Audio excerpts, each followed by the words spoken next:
the Swan Street Bridge, 750 metres to the finish in front of the Banks rowing shed, just in front of Princess Bridge. They've got 5 bridges to go under, and the swimmers count those. And they know how far away from the finish they are as they flop, dive, jump in. This is the seeded first 50 competitors.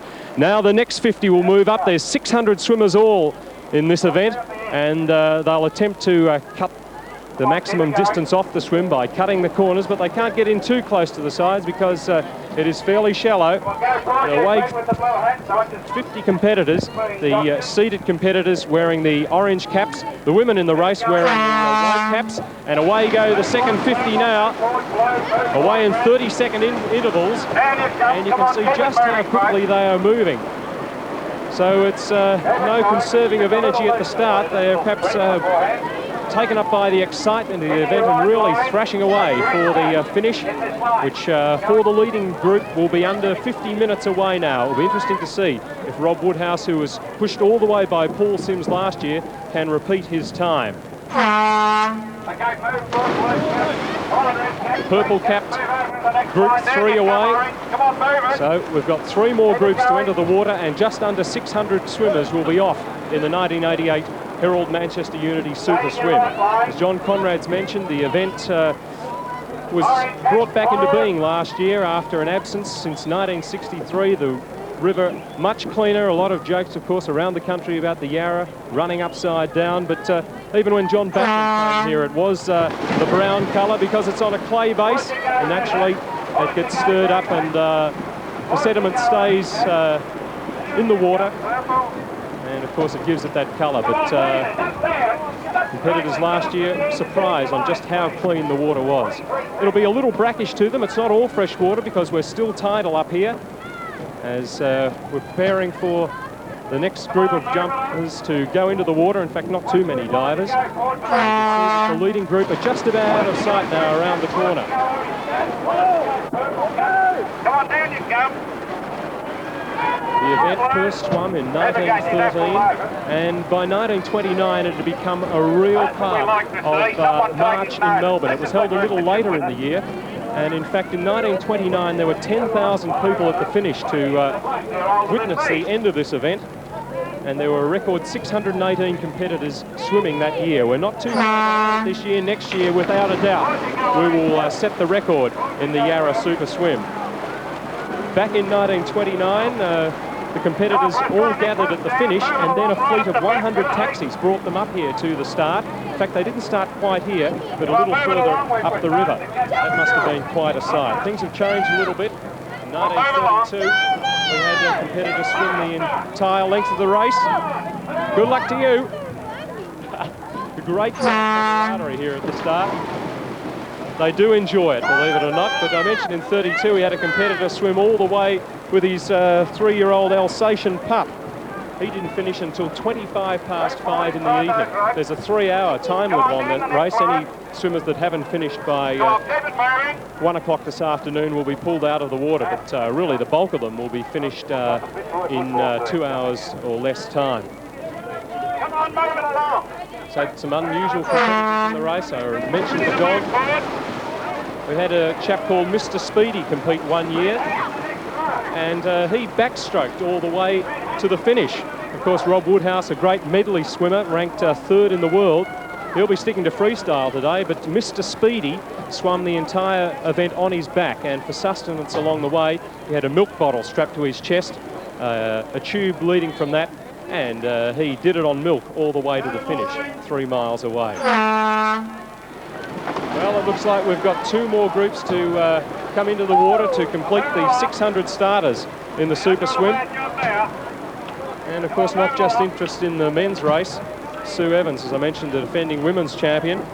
She staged the duel to the finish last year with Wendy Hewen and beat her by just 5 seconds, and those two will be leading it out again today with Tammy Van Wees, who beat Sue the other day at Portsea, also in there to give them a close race. Women first in the race in 1925.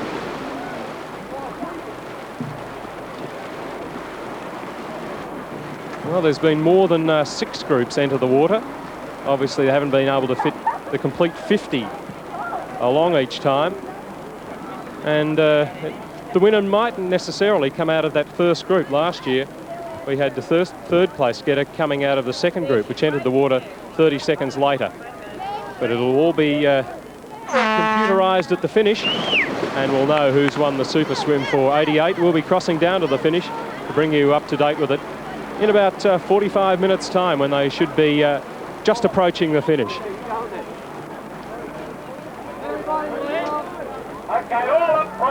John Conrad's really working overtime up there at the start. I hope he's got enough gas left in his hooter.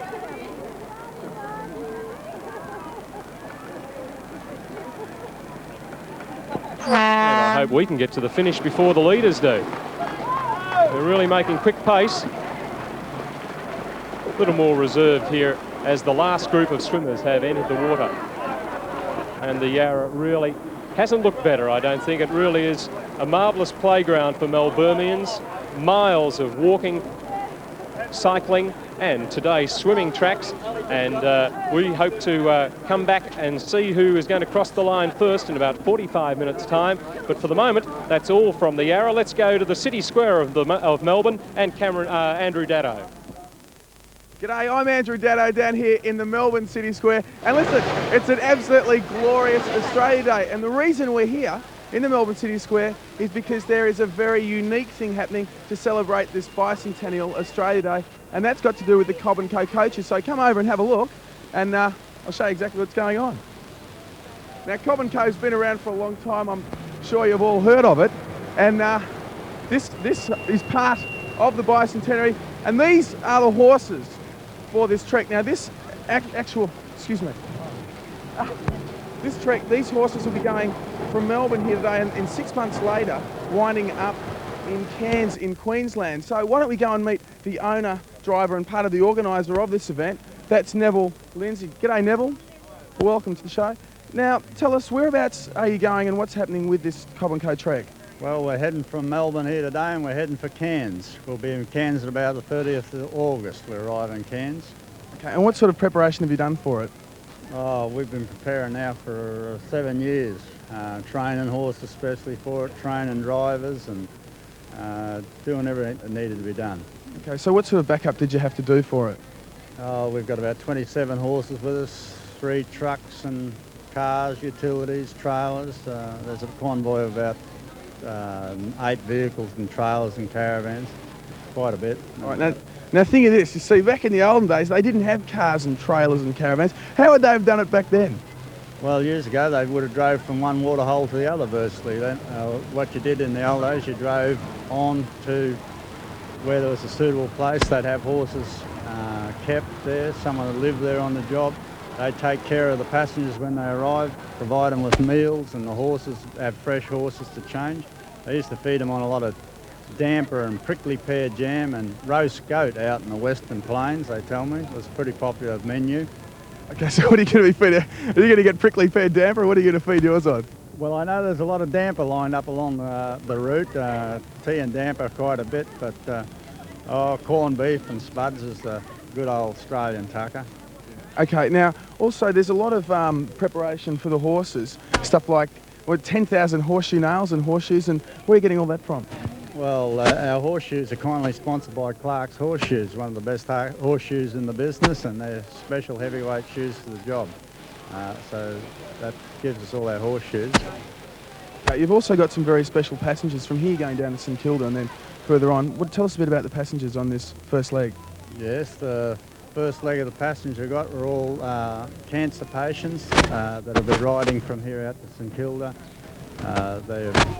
Our main aim with the coach run at the end of it is to raise funds for cancer research, and that's by selling rides and joy rides through all the various towns, and royalties and donations we receive. You know, anyone that gives us a bale of hay or a bag of feed will be helping the cancer research, because that's just another bag of feed we don't have to buy. All help that we get will aid cancer research. All right, now it's about a 4,000-mile trek. What are going to be the main highlights of it for you? Today is one of the main highlights. We're on our way, being here in Melbourne, and crossing Sydney Harbour will be one of our highlights, I'd say. Visiting World Expo. What are you doing in Sydney Harbour? Oh, just crossing the bridge there, and lots of other activities around Sydney, going to the town square similar to here, and giving rides to children out there in Sydney. And how about the expo? Expo will be mainly on display there, especially for overseas visitors and so forth, and probably with a bit of involvement with Australia Post. Now there's something we all hear a lot about the Bicentenary, but we never hear why things are for the Bicentenary. What's the significance of this Cobb and Co ride to the Bicentenary of Australia? Well, Bicentenary is about 200 years, and the beginning of this country, stagecoaches played a very big and important role in transporting of people in the early part of Australia. So they helped build Australia by coaching, moving people around the country, and we thought, well, what better way for a celebration is to run it right up along the coast. And it allows thousands of people to see it. We go through 120 odd towns. There's people of all ages can take part in it and see it and ride on it. So it's a great way to celebrate, I think. Yeah, I think so. Now you see, is this going to be comfortable for our passengers, especially those? You're driving it. You're one of the drivers. Yeah. How comfortable is it going to be? Because it's it's obviously got air conditioning, all the mod cons there, but what's the comfort? This is what the Cobb coaches are famous for, was their comfort. They were actually taken off a design come from America, the Concorde coach, with this leather slung coach. It's leather slung, there's no springs, and they rock away there like a boat. Right, so how do I get inside? Just in here? Oh, this is a first, absolute first. I'm going in here. Yeah.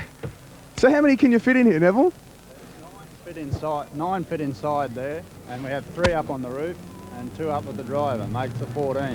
Okay, now listen, I found something in here. I want to know if luxury like this is going to be, look at this. Would you look at this? Is this going to... a damper story now. I'm sorry. Yeah, so this is great, and I can see it, you know. And like, you know, John Wayne, would he shoot the Indians through here? Well, John Wayne, but we didn't have Indians in Australia, so we only had to worry about the Ned Kellys and Ben Halls and that sort, didn't we? Oh, well, I hope you don't come through. Listen, we're going to be crossing back here a bit later on to see the Cobb and Co coach leaving Melbourne, as well as the Australia Day Parade, which is going to be coming down Swanston Street, which is down here, so I'll see you a little bit later on. Happy birthday, Oz. Well, Andrew Daddo in Melbourne, comparing some of the motion of the stagecoach to the motion of the ships on the high seas. And from horseshoe anchors and damper, we're back onto the water once again in Sydney Harbour. This is an interesting view, the sort of view I suppose you would have got if you were sitting at the top of the little crow's nest looking down onto the deck. It looks like a long way down, doesn't it?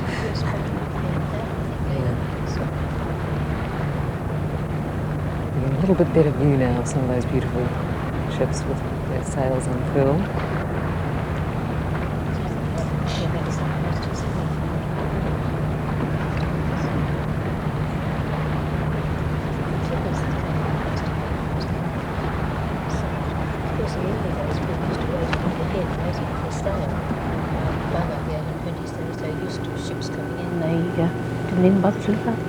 Now we're flying by helicopter above, we were for a moment, above the city of Sydney, heading, as we will in a few moments, for St Philip's, to hear some of the bells of St Philip's. But just for a moment, now we're back heading towards St Philip's and the bells of St Philip's.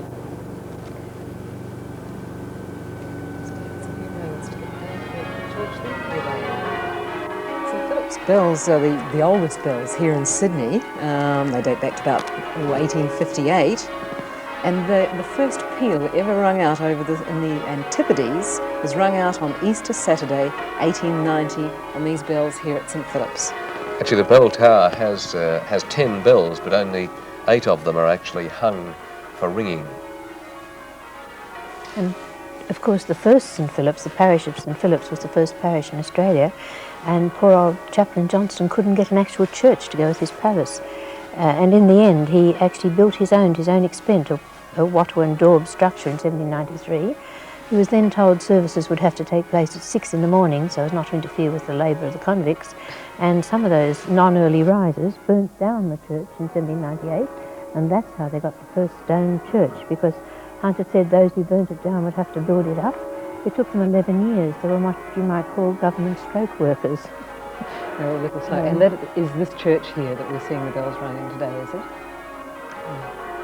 It's the same. St Philip's has been with this colony since it first began, the very name. And of course they said they called their first church after our governor. The first sermon given, of course, which was on Sunday 3rd of February, that was a divided sermon. In the morning it was for those assembled on the shore and a couple of officers. And Johnson's text is rather interesting from people at the end of such a voice. It was one of the Psalms, "What shall I render unto the Lord for all his benefits towards me?" Let's cross now to South Head and once again hear from Peter Wilkins and Kerry Brewster. Happy birthday, Sydney. 200 years and the first fleet has arrived. To great applause around South Head and a massive spectator fleet, as you can see. That's the beautiful sight of the Phillips Choice Race leading the fleet. 11 of the high-tech boats, and they're escorting the first fleet reenactment into Sydney Harbour, and Soren Larsen, the flagship. Soren Larsen, the flagship. Behind her, the Kiwi boat, Tucker Thompson. We've got Amorina, the Swedish boat. We've got them all. Can you believe it? What a sight that is. Well, if Sydney Harbour is the 200th birthday cake, I can tell you there's an awful lot of candles on it, Kerry, at the moment. Yeah, there's more boat than water out there. Very nervous captains, I can imagine, biting their nails thinking how on earth they're going to get through all the spectator craft. I'm not sure what boats they are. Well, that looks like the Soren Larsen. That's the Bounty, in fact. The Bounty there. It's a little backlit from where we're seeing it. We're having a bit of difficulty identifying him. With the sails, but what a majestic sight. And luckily they've got all their square sails up. What a majestic sight the Bounty is. We've got choppers in the air. We've got skyships. 38 crew on board the Bounty there, and a few more today. I think a few, well, not hangers on, but enjoyers of what's a fantastic moment. They do carry 650 square feet of sail, and they'd have a significant proportion of that up at the moment there. Yeah, they've got a good lot up. I think that they'll be very pleased. And there's an aerial showing just how many people there are out watching it. It's quite exciting here at the moment at South Head. Right now they're filing right past us.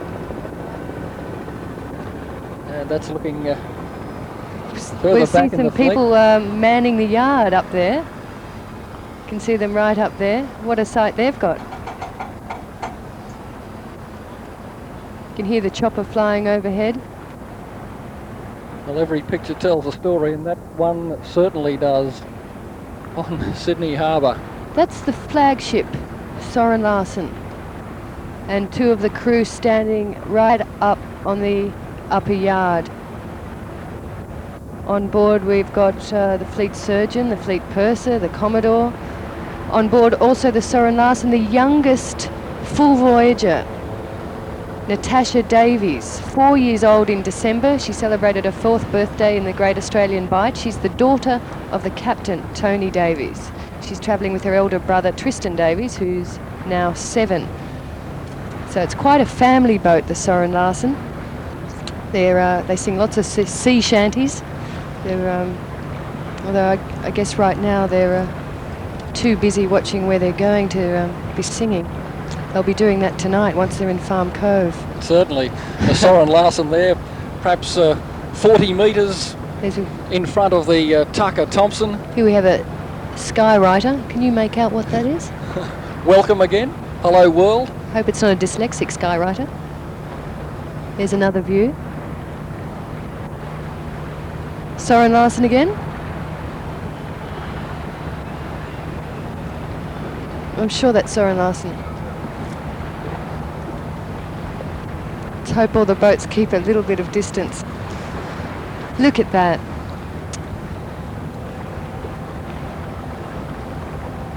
You can see trade wind. And up ahead of the the fleet, the perfect vector formation of the Phillips Choice race, which is led by Love and War.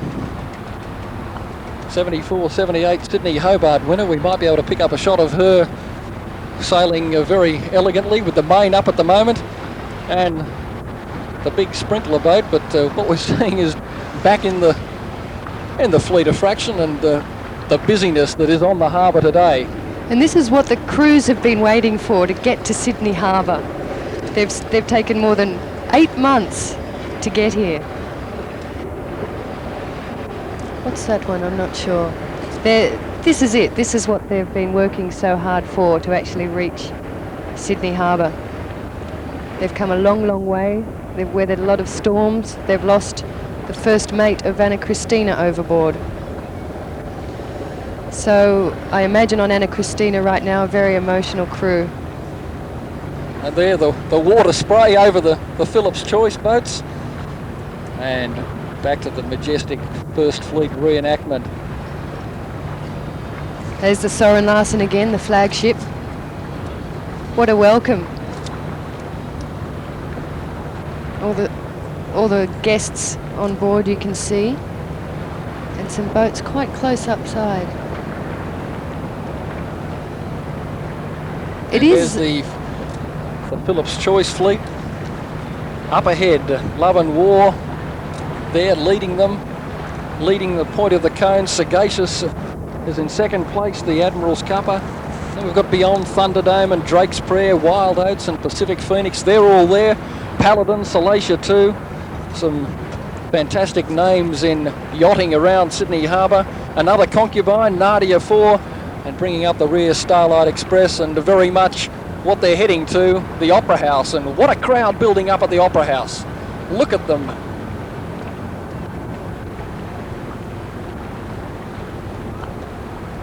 Here's a wide shot. We almost had to, we thought we had an airship collision, but that's about how far they are apart, one to the other. The two airships high aloft to Sydney Harbour, and the view below, absolutely fantastic. What boat's that one? It might be Eye of the Wind, that one, who joined in Perth. Fantastic sight.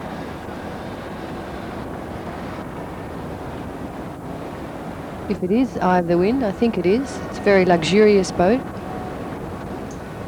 All the people watching from the shore. We have the Kiwi boat, Tucker Thompson. Sailed all the way from New Zealand to London and back again. Some more people manning the yard. That's a precarious feeling being up there. You were out there on One and All several times? Yeah, it felt very precarious the first few times going up, but you do get used to it after a while.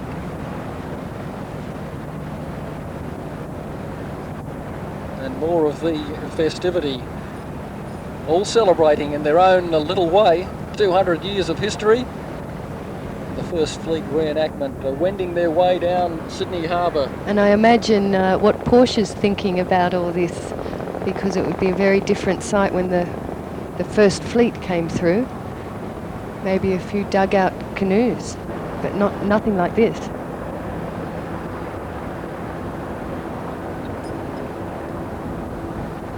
They will feel very privileged to be up there on the yard and watching all this.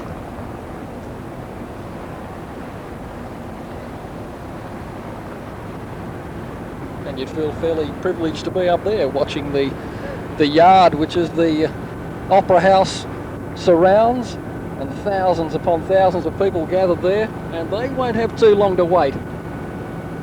The fleet a lot of people passing middle head at the moment. A lot of people on the fleet have deliberately stayed in Botany Bay before because they didn't want to spoil their first sight of Sydney.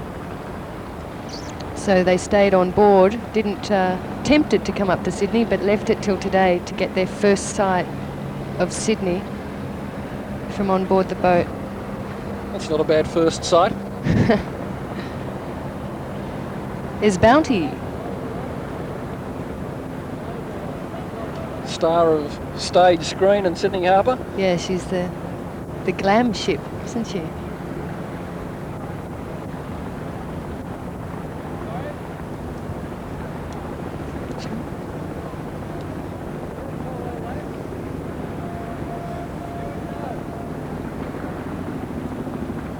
As I was saying earlier, Anna Christina lost her first mate overboard halfway between Rio and Cape Town. So he's one person who can't see this sight, but for all the crew of Anna Christina, Henrik Nielsen, their first mate, is still with them. His soul's still with them. There's an aerial of Bounty, all its square sails up. I had a steer of Bounty actually in Fremantle. It's quite good fun. It's got a very big wheel on Bounty.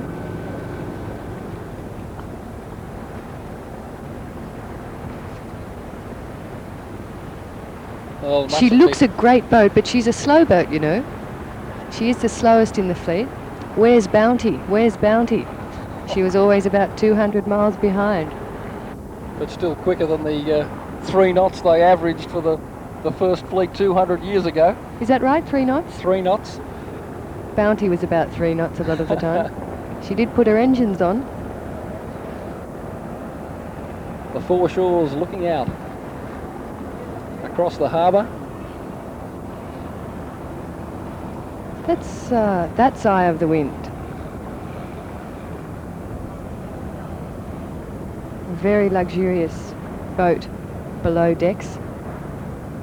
A lot different from the ship that I sailed on, one and all, the Australian sail training ship, which was very cramped below. And if you can That's a stretch beautiful the boat. imagination a bit back 200 years ago, you'd see the Borrowdale perhaps and the Golden Grove sailing in alone. Alone. Well, not altogether alone, they had 9 companions. In the form of the Sirius, the Lady Penrhyn, the Fishburne, the Charlotte, the Scarborough, the Prince of Wales, the Alexander, the Supply, and the Friendship. But even today, the most overwhelming feeling is that this is history. This is history right now in the harbour. I don't think there's ever been a voyage, except for the First Fleet, of course, but there hasn't been a voyage like this since then. Well, when do you think that hit home with the people on board? Was it straight away, do you feel, or perhaps halfway round, or on one of the longer legs, say from Of how important a voyage it was? yeah. I think people were very committed to it right from the beginning. Of course, in Australia, we didn't hear much about them for a long time. Look at that shot. Look out, Sydney! How on earth are they going to get through all that? Well, of course, as the boats move further up the harbour towards the Opera House and the Harbour Bridge, the supporting fleet of the Sydney craft of all shapes and sizes are congesting up. We've It's going to seen be one the big casualty. squeeze. We've seen one casualty already. One right. police boat towing a motor craft away. Mainstay. That's the sponsor of Svanen, our Svanen, the Canadian ship.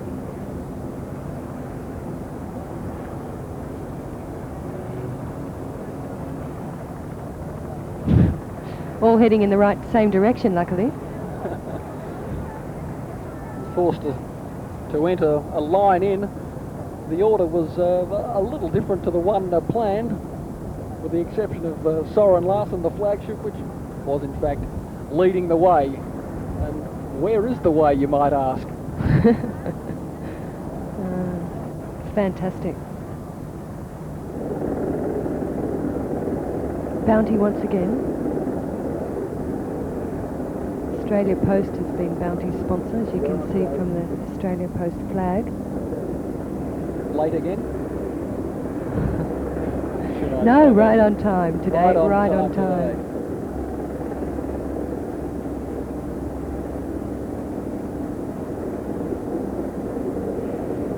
But as I was saying before, a very emotional time for a lot of the full voyages. There's Amorina. Alan Bond is on board Amorina today. A little that rousing music. Magnificent sight, isn't it? The Arsfanen there, the wooden barkentine from Canada. Yes. You can see her position as she comes. As right, they, and you can see beyond the island, beyond the bay there, to even bigger flotilla of small vessels in the background. It's a wonder they can make their way in, it really is. Look at the little children in their mob caps for the occasion. It's part of the First Fleeters Association. And the foreshores are groaning with spectators right through from here to the heads of Port Jackson. You know, I think Rear Admiral Rothsay Swan was right. You could walk from one side of the harbour to the other. Probably. From vessel to vessel, almost. Might get a little damp along the way, but there'd be a challenge for you. The Arsfanen there from Canada, traditional wooden barkentine.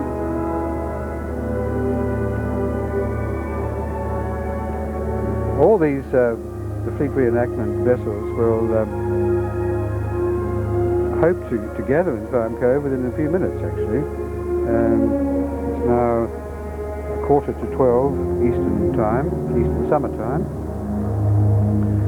And round about 7 minutes to 12 our time, there'll be a military flypast that promises quite a spectacular scene. We've been promised the largest military flypast ever seen in peacetime in Australia, in fact.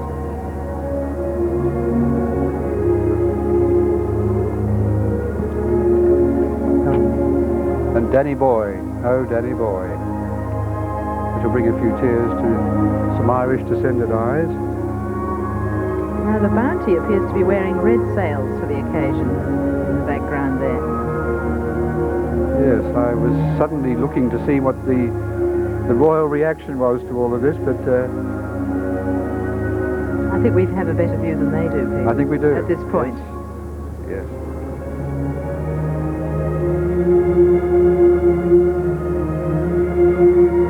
Now look at them all there on the Soren Larsen. They really almost could have come out in the last century or 2 centuries ago, yes, could they not? Even now. There's no intimation of high technology anywhere around there. No, that's that's right. And the barefoot boy on the bowsprit there, yep. Marvellous.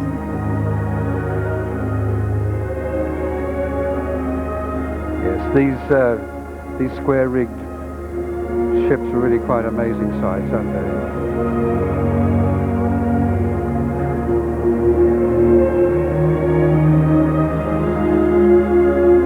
You're not inclined to sing along with the orchestra, are you, Anne? Not a sentimental woman, no.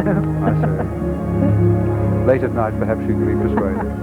The 96 players of the Sydney Symphony Orchestra on home ground here, of course, the Sydney Opera House. Although they spend something like 8,000 kilometres a year, they travel a year on tour. And of course they're to make a very important tour of the United States a little later this year as a part of the Bicentennial program. And like the event we're celebrating today, they grew from small beginnings back in 1908 and a small group of part-time musicians.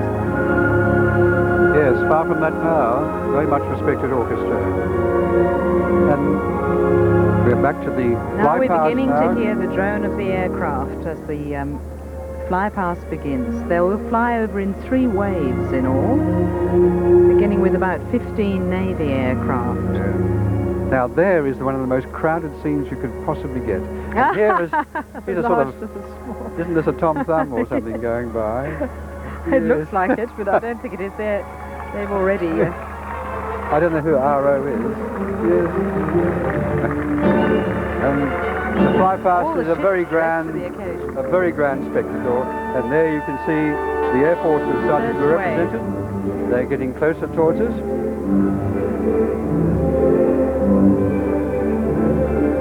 We're starting off with the slow planes first, aren't we?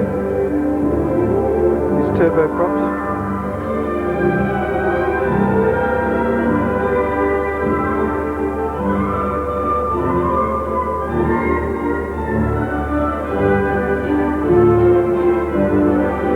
Now here comes the first wave of Navy aircraft. Squirrel helicopters, and Sea King helicopters, in which, of course, Prince Charles' brother, Prince Andrew, flew off the aircraft carrier Invincible during the Falklands War.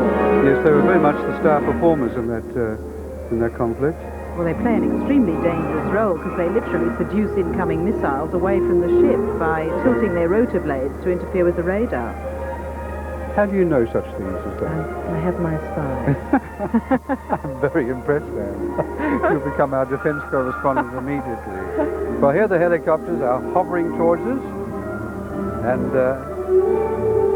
there are in that first wave of naval aircraft, well, there are 5 Squirrel helicopters, 4 Sea King helicopters, 4 Wessex helicopters, and somewhere 2 turboprop planes. Yes, used for electronic warfare they're training. taking up the rear somewhere.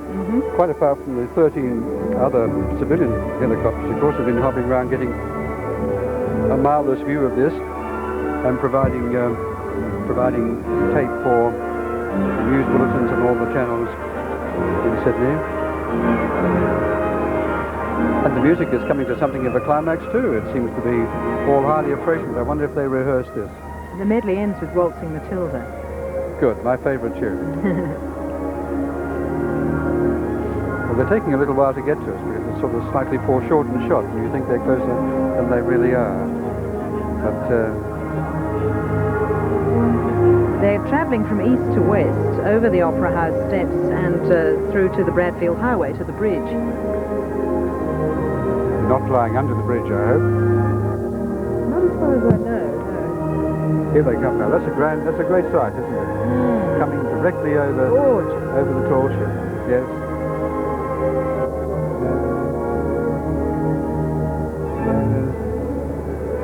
There's a change of mood with the music. I'm sure they've rehearsed all this.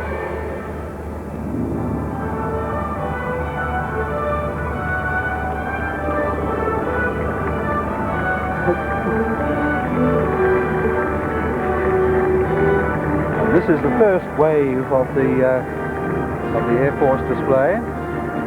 Well, not Air Force, of course, it comes from other services as well, but Navy included. The sound of them as they go over. Going right over our heads now. Gorgeous. And now following the first helicopters, aircraft we have the turboprops, I think. These are the slower aircraft. The second wave of aircraft are Army aircraft, Kiowa light observation helicopters, Porter light aircraft and Nomads. Yes, these are used for reconnaissance and surveillance.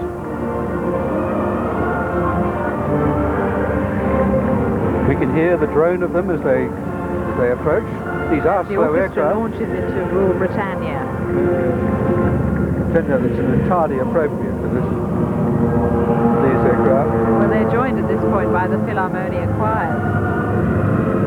Now, these are the light aircraft, obviously, the Nomads and the Porters of the Army. We'll have to speak up a bit, I think, Anne, in a moment. In fact, the whole commentary position seems to be shaking here at the moment.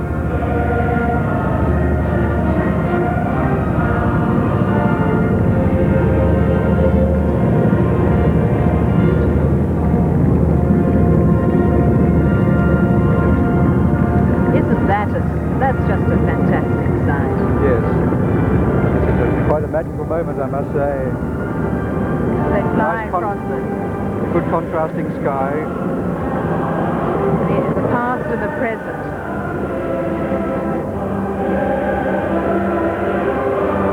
And the stirring patriotic song in the background from the Philharmonia Choir and the Sydney Symphony Orchestra. There's something like 200 singers there today, combining the Sydney Philharmonia Choir and the Motet Choir.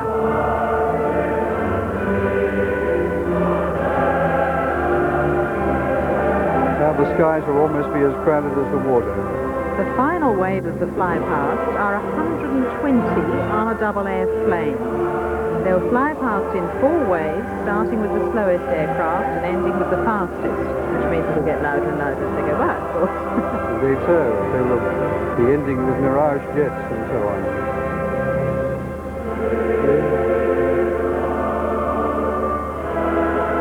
And there, of course, gives you a wonderful opportunity for those people who don't know Sydney well to see something of the geography, something of the bays and the coves of what is regarded as one of the great harbours of the world. And it looks really splendid today. It's dressed overall. And there's a great shot from our ABC helicopter, I think, which gives you a wonderful perspective. Flying above the planes. We should put our hands together for that shot alone, I think. Very steadily and beautifully held as they make their progress over the fair star. They're flying relatively low, these aircraft. They're flying at altitudes between 700 and 1,500 feet, or 200 and 450 meters only. Yes. Well, I think 500 is the absolute minimum, as I seem to remember, but... 500 feet? Yes, I may be wrong about that. No. Here we go. This is the noise.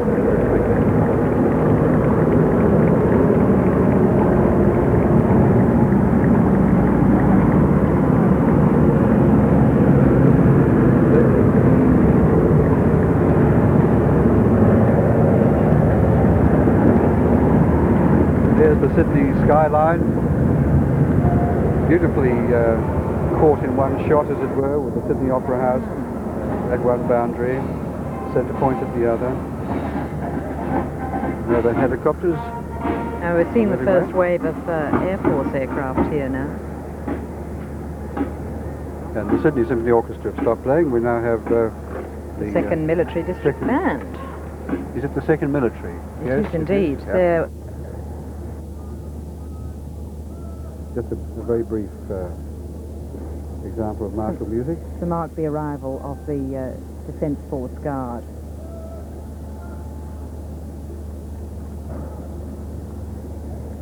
Still they come, the planes. Yes, it's hard to distinguish what sort of planes they are at this distance. They just look like little blobs in the sky, don't they? Well, amongst the Air Force aircraft, they have a wave of helicopters, Chinooks, Iroquois, Squirrels, and then Caribou short-haul aircraft, which many people would be familiar with because they were used so extensively in Vietnam. The second wave are the Orion patrol aircraft and the Hercules aircraft.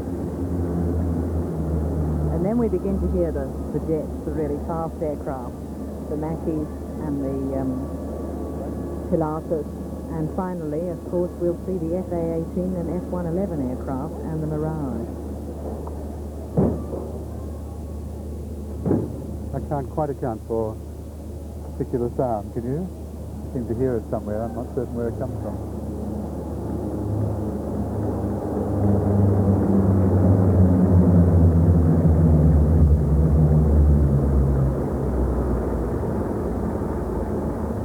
Well, it's nothing but spectacle, of course, here, because you have this extraordinary opera house. It's in itself a phenomenal thing to look at. The skies are full of aircraft and the sea full of ships.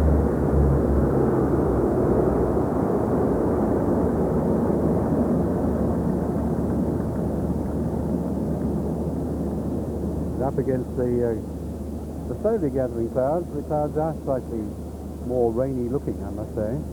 They were there early this morning but disappeared. But it's held off very nicely indeed. We've had lovely conditions here.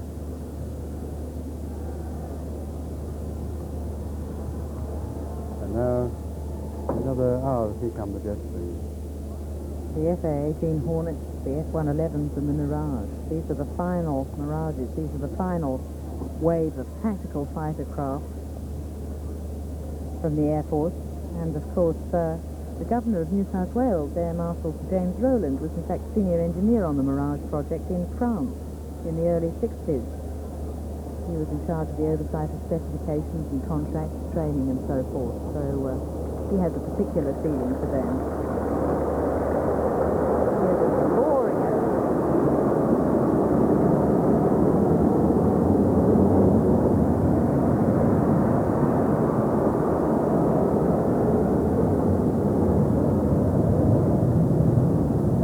they were not scrapping at full speed, of course.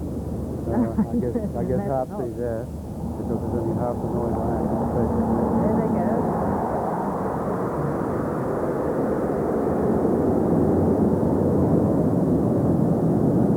Well, I must tell you, the Mile Lake a few weeks ago with my two young children, suddenly a Mirage threw ourselves to the ground. It was the most amazing experience. The last thing you expect in a quiet little country place. Now the song, Waltzing Matilda, with the full forces, Joan Carden, the SSO, the choirs, the band of the 2nd Military District, conducted by William Riggs.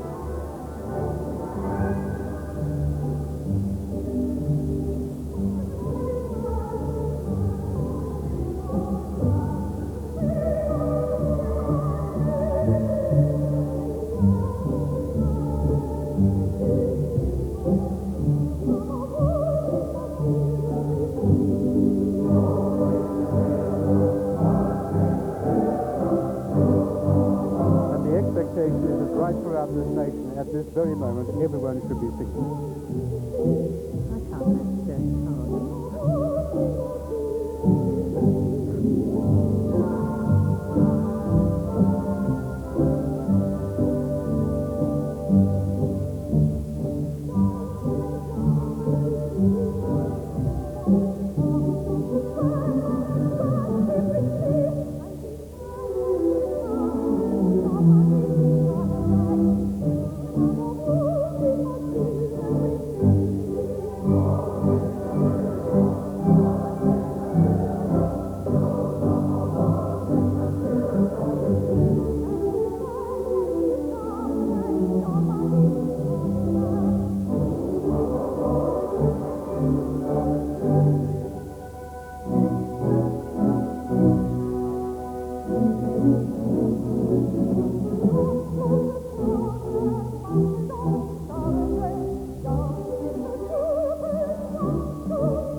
Souvenirs and flags falling out of the sky. Yes, they'll be much treasured, I think, won't they, too? Parachuting Australian flags, falling onto ferries and small ships. Yes, full of them. Yes.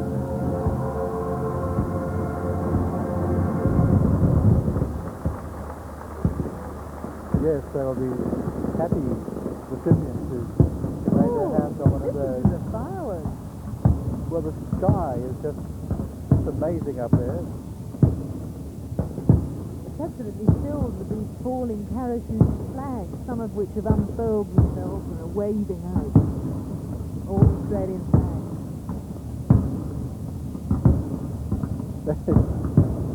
Someone just said, are they people? No, they're not.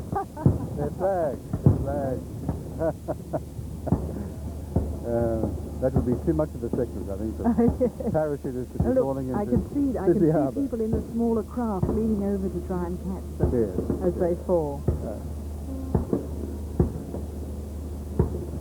Well, Cecil B. DeMille would have been pleased. Proud of us, I think, yes. I think so. Now, of course, start off with an enormous earthquake and go on from there. But it hasn't been like that. It's been actually one spectacle after another, and the whole thing has gone off marvellously well. This is the conclusion of the official ceremony, of course. The vessels of the First Fleet, Sea and Farm Cove, will remain anchored there until February the 28th. And then they'll move around to, until January the 28th, and then they'll move around to Darling Harbour, and they'll stay in Darling Harbour until mid-February. And after that, they'll sail off again. And now the royal party is preparing to move back to Man of War Steps, I presume again, to return back to Government House. And Charles in conversation there with Barry Unsworth behind his Dominion Stephen. There may, of course, be one of those surprising royal walkabouts too, which one can never be quite certain whether they exactly. Yes, they're leaving for Admiralty House from Man of War Steps. Well, it isn't much over time. It's a little after... Pretty much on schedule, actually. Pretty much on schedule, isn't it? Yes. There's smoke over the harbour from all the fireworks that let off just a moment ago from the barge.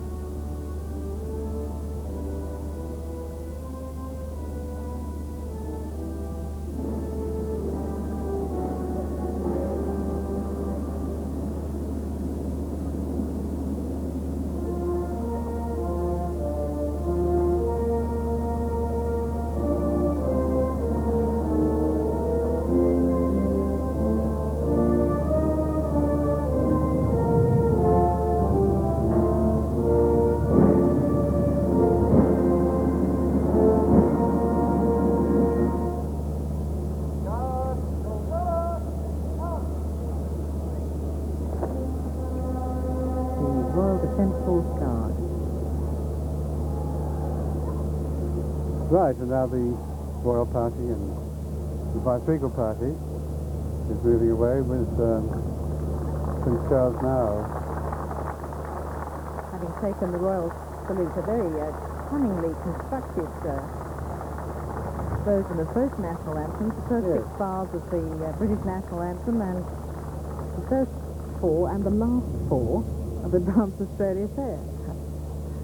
Yes, I suppose it's a fairly easy amalgam of the two national anthems. I know some people do cavil a little bit about it, but of course with royal guests and Queen being Queen of Australia and her son being heir to that monarchy, it's appropriate that the British national anthem should be played.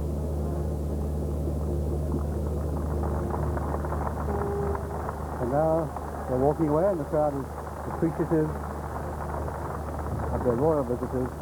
What a splendid occasion it's been, and we both feel very happy to have been here in our superb spot. It's been a very privileged position that we've been in, and it's been the most wonderful ceremony, the major ceremony of Australia Day, with so much more to follow.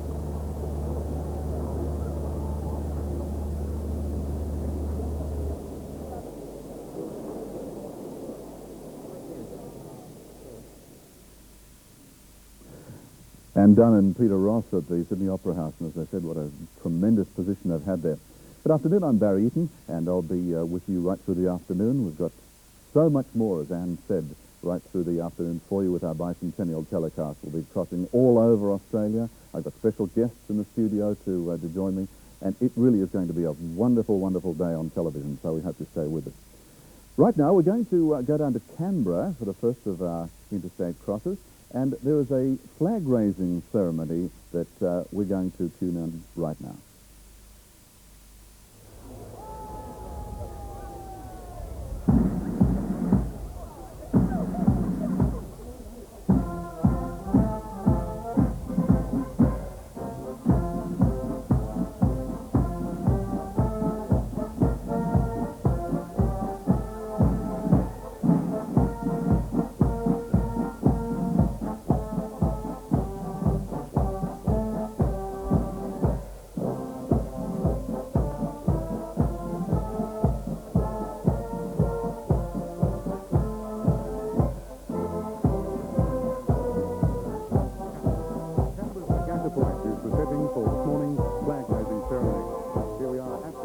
point overlooking Lake Burley Griffin on what promises to be a magnificent Canberra day. We're here within the Parliamentary Triangle between Kings Avenue and Commonwealth Avenue bridges. The parade is led this morning by the band of the Royal Military College, Duntroon, the flag party from HMAS Carman, and the Guard of Honour formed by cadets, also from the Royal Military College, Duntroon.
The ceremonial dressing of the Guard is taking place, and all is set now for the arrival of His Excellency Sir Ninian Stephen, the Governor-General of Australia, and his group, including two well-known Canberrans, the Honourable Fred Daly, a former government minister, and Mrs. Marjorie Turbain, well known to those in the media in Canberra as the manager of the National Press Club.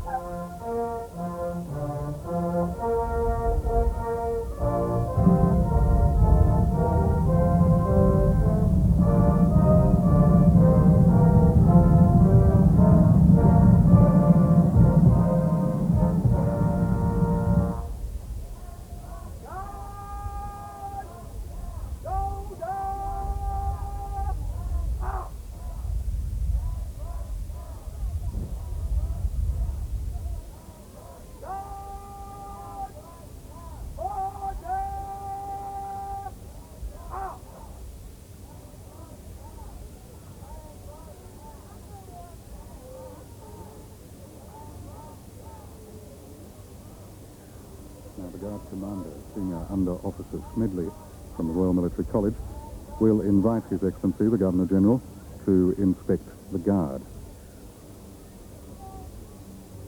He'll be accompanied by the Honourable Fred Daly and by Flight Lieutenant Reynolds, the Air Force aide-de-camp to His Excellency. It's interesting to note, too, that this is the first public parade for some of the cadets of the Royal Military College, a new intake this year.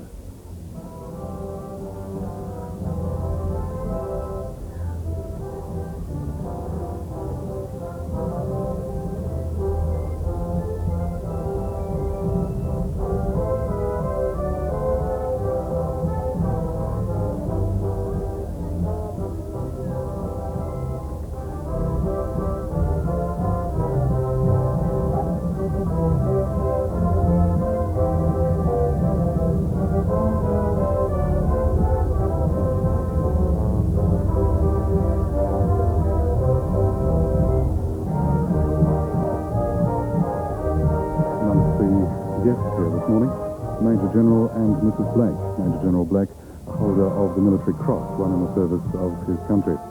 Mrs. Turbain, of course, we mentioned before, Her Excellency, Lady Stephen, and Mr. and Mrs. John Langmore. Mr. Langmore, the member for Fraser, here in the National Capital.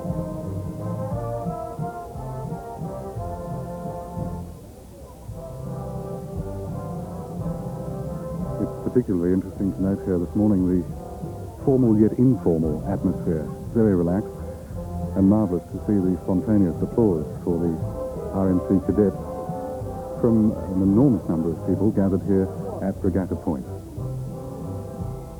Now, His Excellency, having performed the inspection of the Guard of Honour, the parade of cadets, is returning to the dais And as is the tradition here in the National Capital on such a day, we'll make the traditional few words to the people gathered, and then we'll make the request that the flag be raised, the raising of... I can, but last Saturday morning, actually, Eric Campbell was at Sydney Cove for the historic reenactment of the Tom Thumb journey. That was the epic voyage of Bass and Flinders. So now we're going to cast our minds back to that time. And really, oh, how splendid. I'd like to watch that. Sure.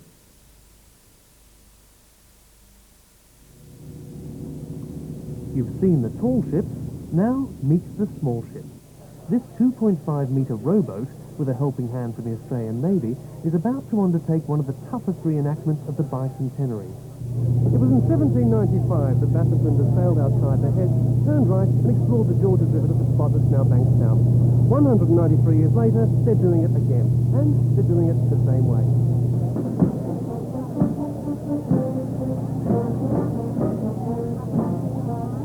For the reenactment, two British Navy officers are taking the roles of pioneer explorers George Bass and Matthew Flinders.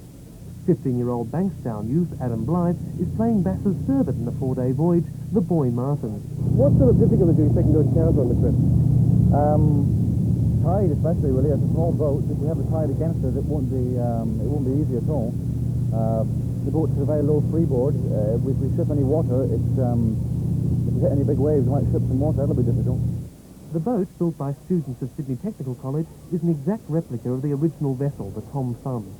It was an epic voyage, taking on the open seas outside Sydney Harbour to Botany Bay to explore the uncharted waters of the Georges River in search of new land for settlement. Well, they really didn't know where they were going, so they didn't have charts like we have. We actually have a radio with us for safety, just in case. But, it was sort of an adventure for them because they didn't know exactly where they were going at all. So, we're taking the easy way. We have a safety boat as well. I noticed a few storm clouds looming up there. Are you a bit worried about the weather? Yes. What happens if you're caught in a storm out there? Well, I don't know. It's very wet, I think. But you do have a patrol boat following you. Yeah. We've got life jackets on board just in case, and a for a radio. So which is fairly safe. Just pretty uncomfortable if it does rain. Adam, what made you decide to go on this trip? I'll try anything. Try anything. In keeping with the historical spirit of the occasion, the ceremonial side began with an enactment of the voyage's commissioning by the colony's governor, John Hunter. Gentlemen, I remind you that as officers of His Majesty's Royal Navy, you should conduct yourselves at all times in the best traditions of the service. Then it was into the boat for the start of the hardest leg of the journey, through the harbour and into the Pacific.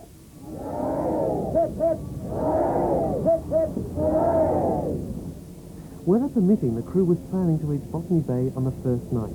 They'll have to average 13 miles a day, camping on the shore at night, to cover the 40 miles to Garrison Point at Bankstown by 10 a.m. on Australia Day. It won't be a comfortable journey.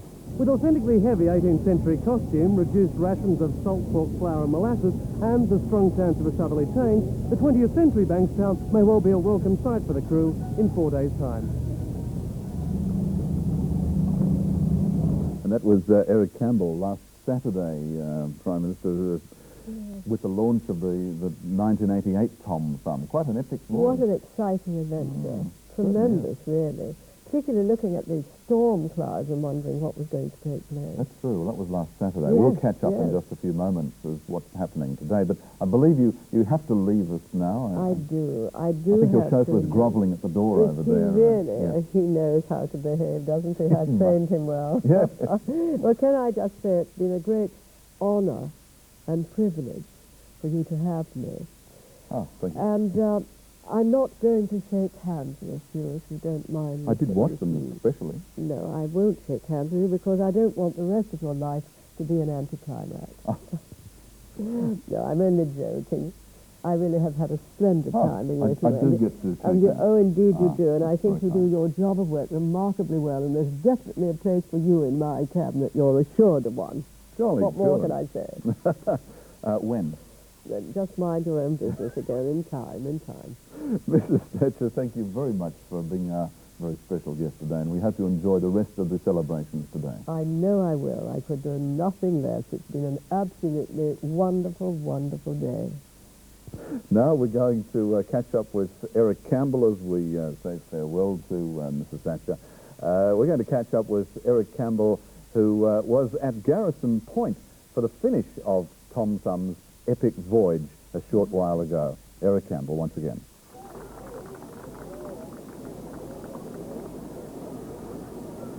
They're just coming on the last stretch of the river now. The weather is absolutely perfect and a very marked contrast to the kind of conditions they've had to put up with for the past 4 days. There's people lined along the riverbanks, just egging them on that final distance, and the whole event really seems to have captured the imagination of Bankstown. There's hundreds of people here and they're in for a really big welcome.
Congratulations on your achievement. Your strength of mind and body, your worthy successors to those whose voyage you were reenacting. Thank you, sir. Well done. Well done. Thank you.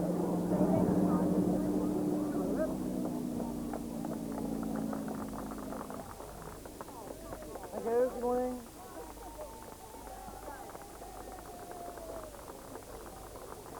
Well, guys, how did it go? Well, it's fairly rough on the first day. We got swamped. You got swamped? We sank, yeah. You sank? We sank, yeah. And what happened? Well, what happened? We were going out just off the head, just a row for about 2.5, 3 hours, maybe. And the wind came up quite strongly from the northeast, and we were running down sea. And then she just dived into one trough, and we didn't come up, basically, yeah. So you would have had 2 days of almost constant rain? Yeah. It was soaked on both days, you see. It was quite cold, actually, in the wind, and you get a squall, and then the rain would fall, and you get another squall, and the rain would fall. So you're getting quite cold. Well, how was the rest of the trip after that? In the river, it was really quite pleasant, actually. And would you both do it again, all 3 of you? Next year. Not today.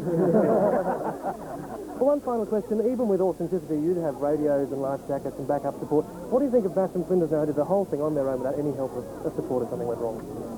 Very intrepid, very adventurous, very brave. Very brave indeed. I think Bass and Flinders may have chosen weather more better suited to the occasion. I think if it would have been raining on the day that they left, that Bass and Flinders might have thought, well, we'll do it tomorrow. And they didn't have to worry about they had a schedule to keep, and they've kept to it very well. So you maybe even had a rougher trip than Bass and Flinders did? Yes, we had water steers to contend with too. You know, Go enjoy the celebration. Thank you very much. Thank you.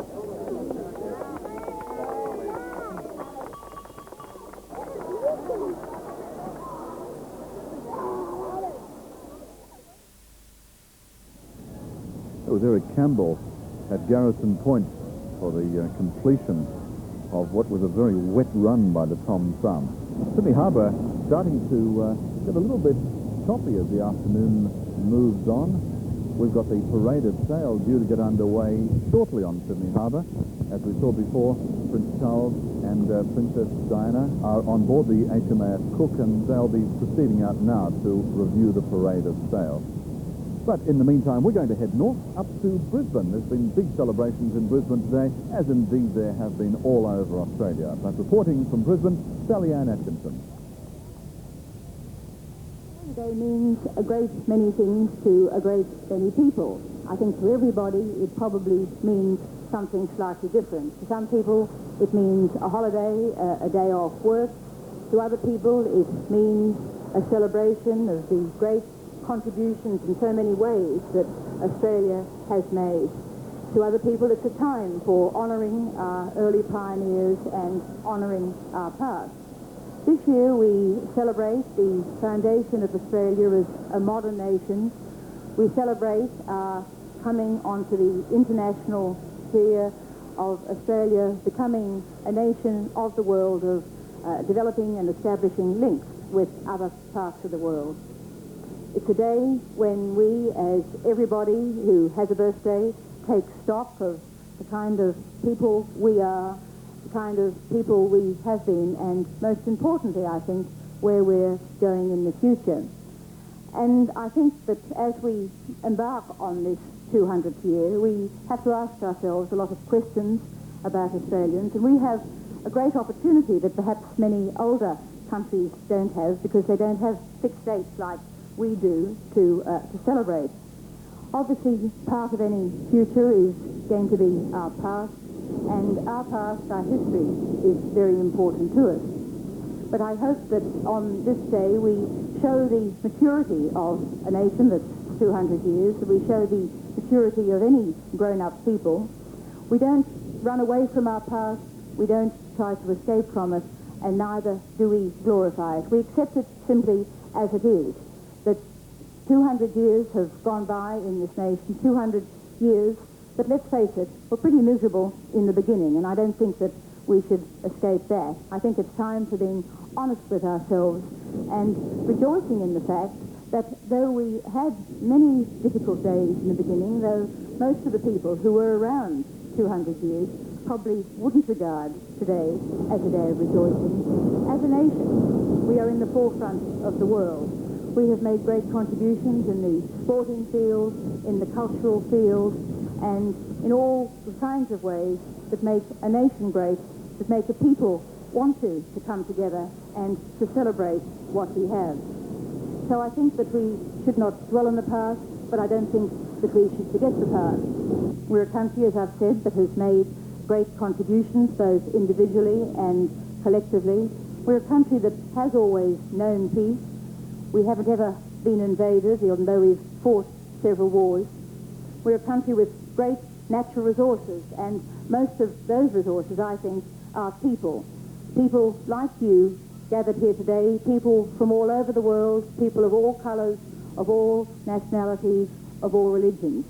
By working together, we can ensure that not only we who are here now, but our children and our grandchildren have a great future and love Australia as we do. God bless you all, and I hope you have a marvellous bicentennial year. Thank you.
Toowoomba, perched on top of the Great Dividing Range, just 2 hours' drive west of Brisbane, is hosting the Bicentennial Transport Expo.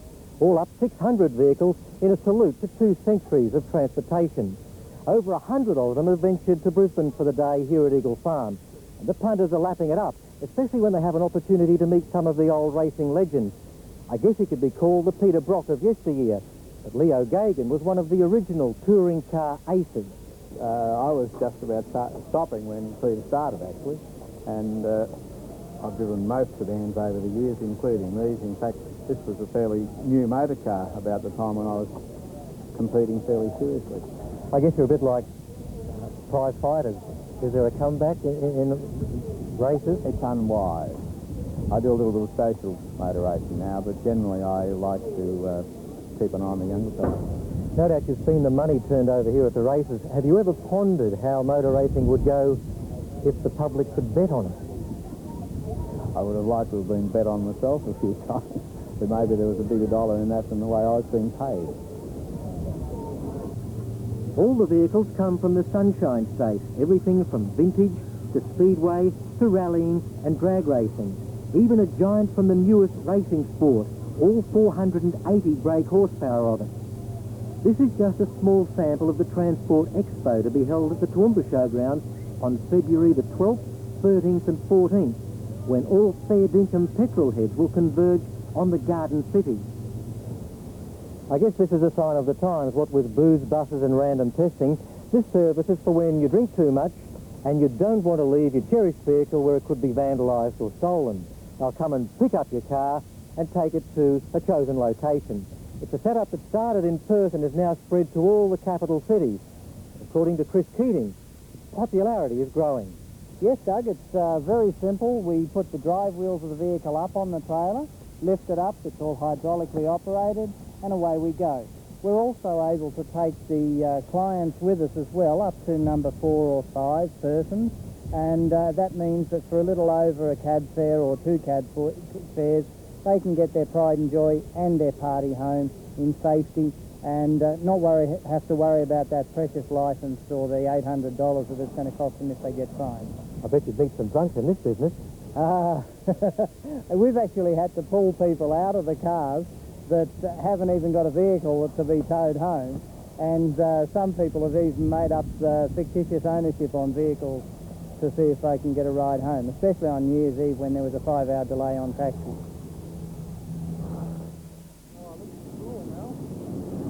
And here we are, high above Sydney once again, the Sydney Harbour Bridge, or the coat hanger, attracting a tremendous crowd of spectator fleet at the present time. We're getting ready for the parade of sail, and it should be getting underway very shortly. With me in the studio now is Peter Howes, our special advisor for this telecast on square rig vessels. Peter, the square rig vessels that are gracing our harbour at the present time, there are so many different styles of them, but we see that barks and we see various things. Is there an immediate difference? Yes, there is. If you want to start with full square rig ships, they were square rigged on every mast.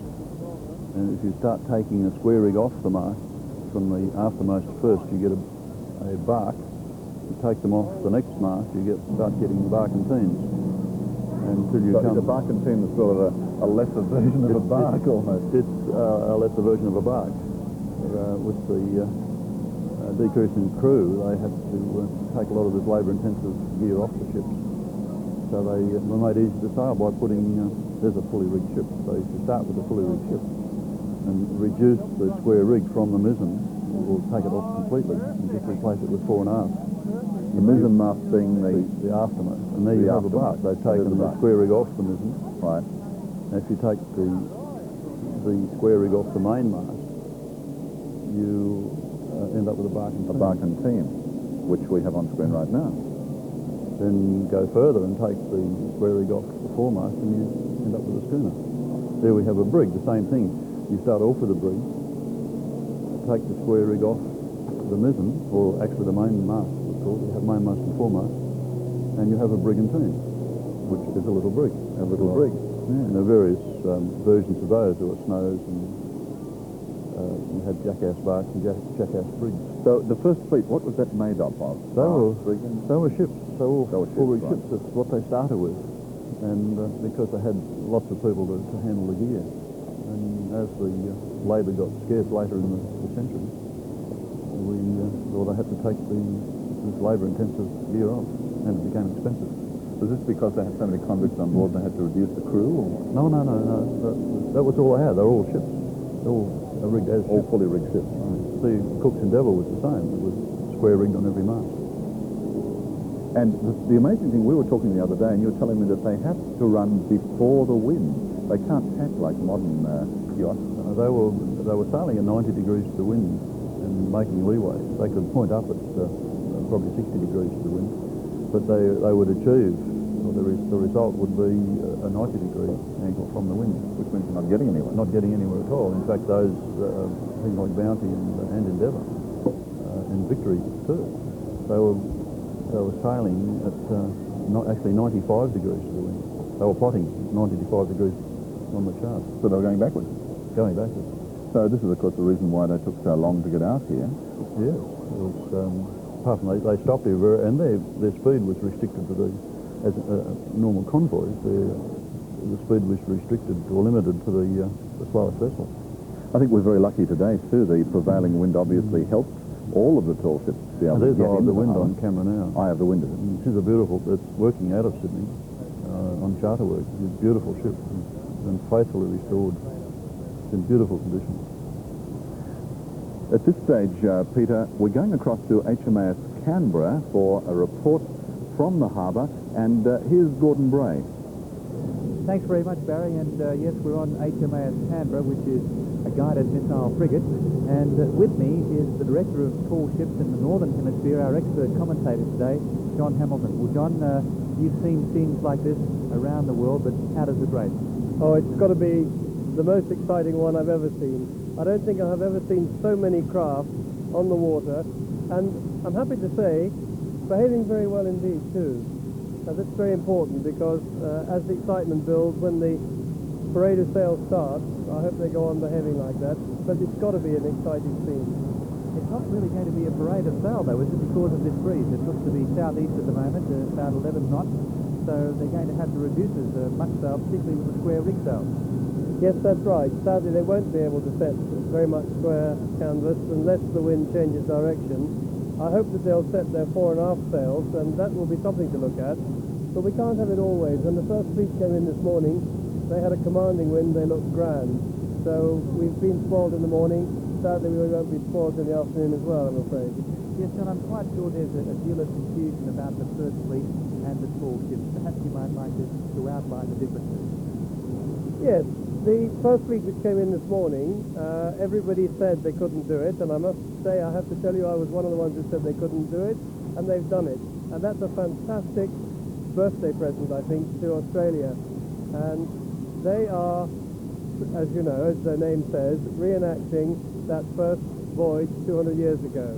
Now, the tall ships are something completely different. They are all training ships. The crews of those ships, and they have to be for our races, aged between 16 and 25. They're all young people, boys and girls, under training. Some of them are cadets for their merchant service, some of them are Navy cadets, and some of them are just your kids, my kids, everybody's kids, undergoing a fortnight or a month on board these ships to help them in their process of growing up. And it seems that Australia can look forward to a sail training program now too. Yes, that's, to me, the most exciting thing out of this. I understand, I'm told that not only are you having a birthday party in 1988, but the whole bicentennial program is aimed at setting up things for the next 200 years. And it's really good that so many ships have had this goal of getting ready for the Tall Ships event in 1988, January 88.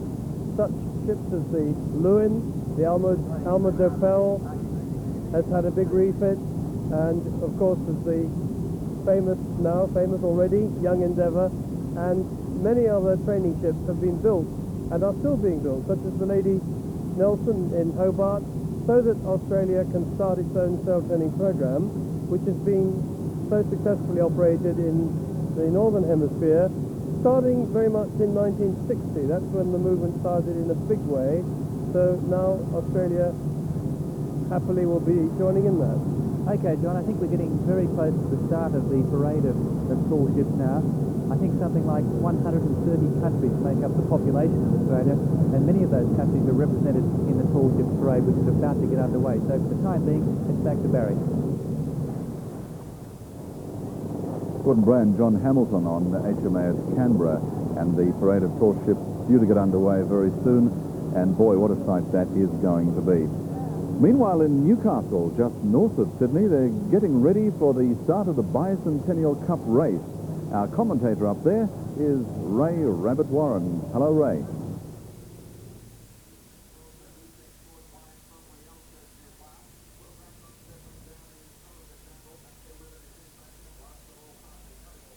Trace Bobo.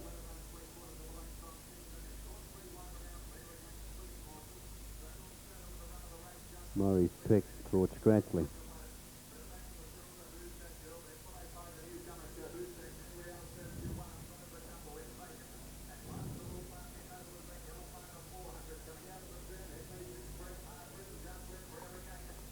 Here's the last one joining them now, Fort Scratchley.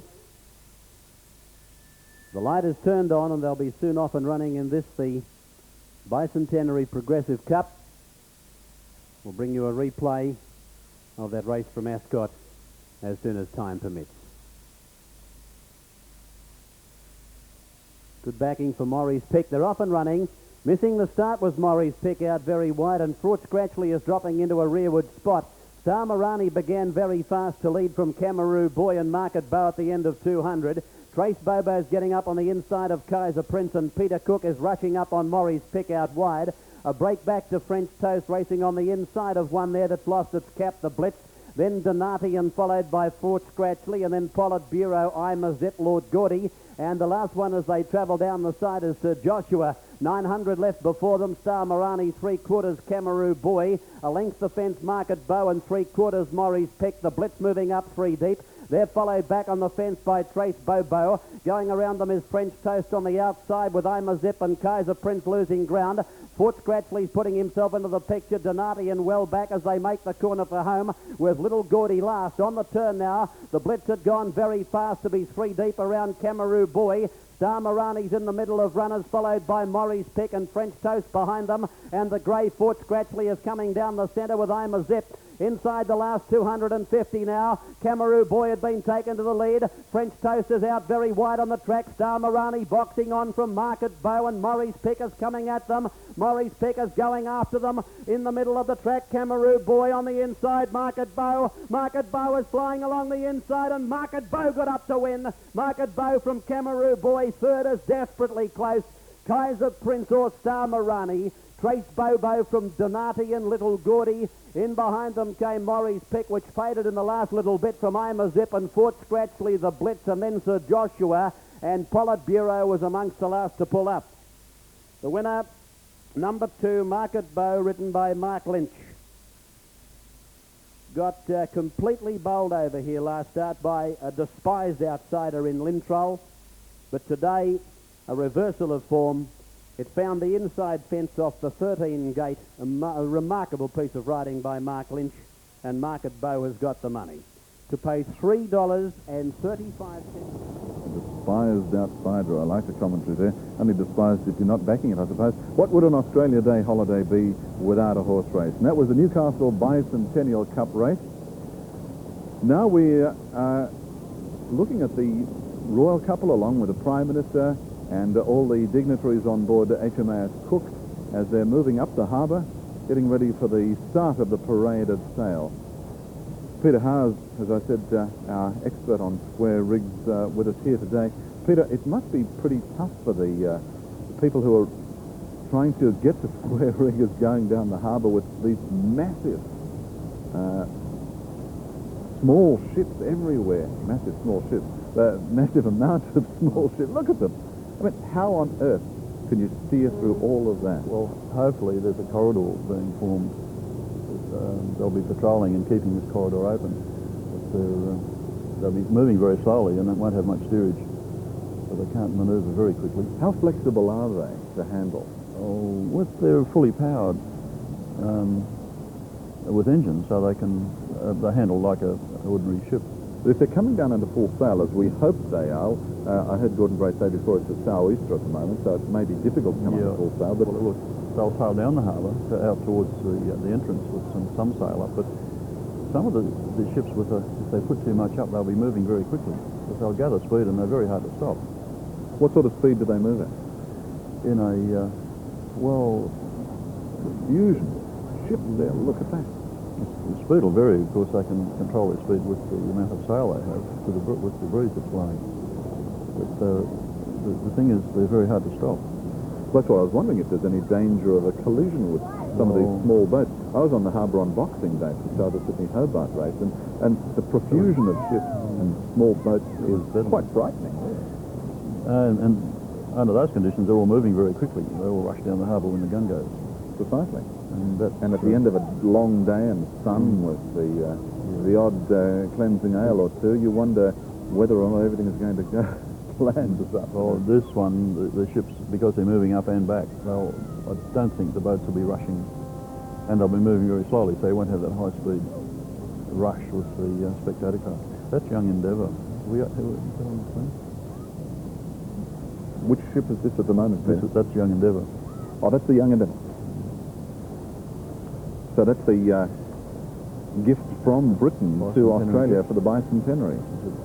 A brigantine, showing squares on the foremast and fore and aft on the main, with staysails and headsails. And quite a brisk sort of a breeze there too, as we could see from the flag.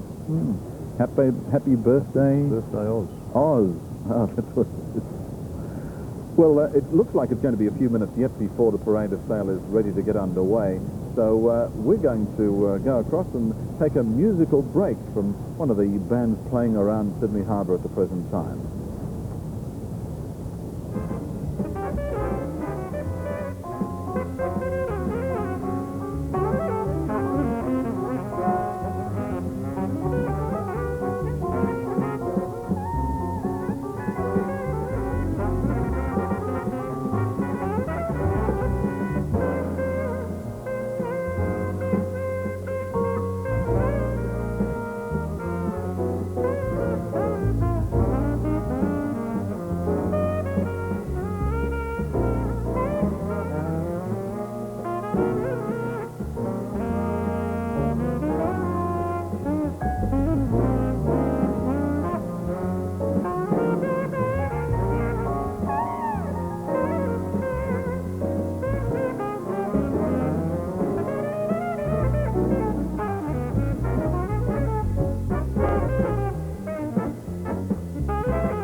That was a composition by Bernie McGann, arranged by Roger Frampton, has the title Lazy Day.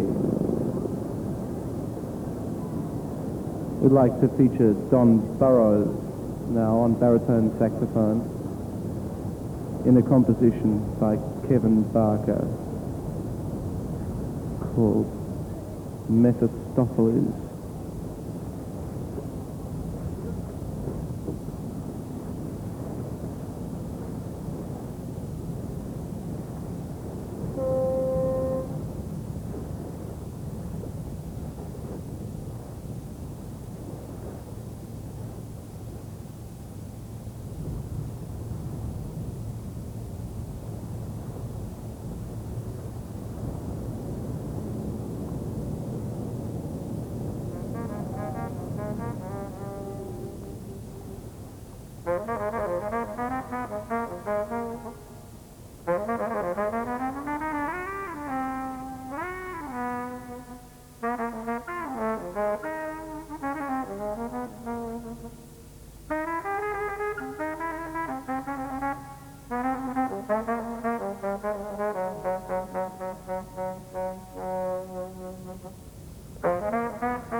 the Australian Jazz Orchestra playing at the Sydney Opera House, where they've just released all these magnificent profusion of balloons from Fort Denison.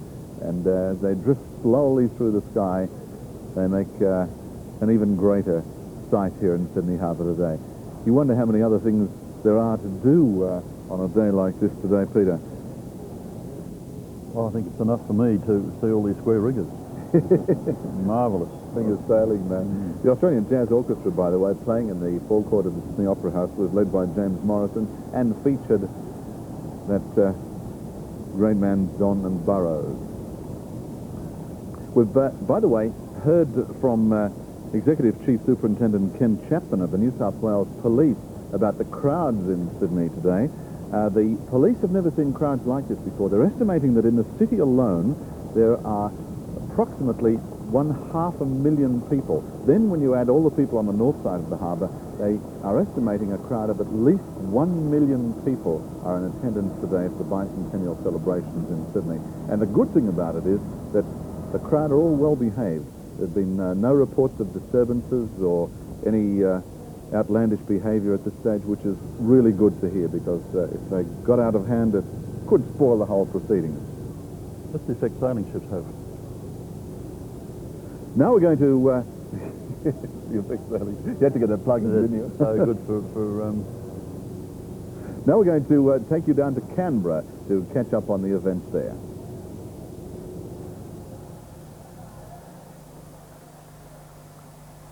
Yes, well, it really is a super scene here on the harbour, and I think there are going to be a lot of disappointed people too, Barry, because suburban train stations were absolutely jam-packed this morning, and many of the trains coming through were chock-a-block, which meant that people were waiting round, and I think a lot of would have just given up in dismay. But there's plenty of traffic out here on the harbour, John Hamilton, with this parade of tall ships having got underway.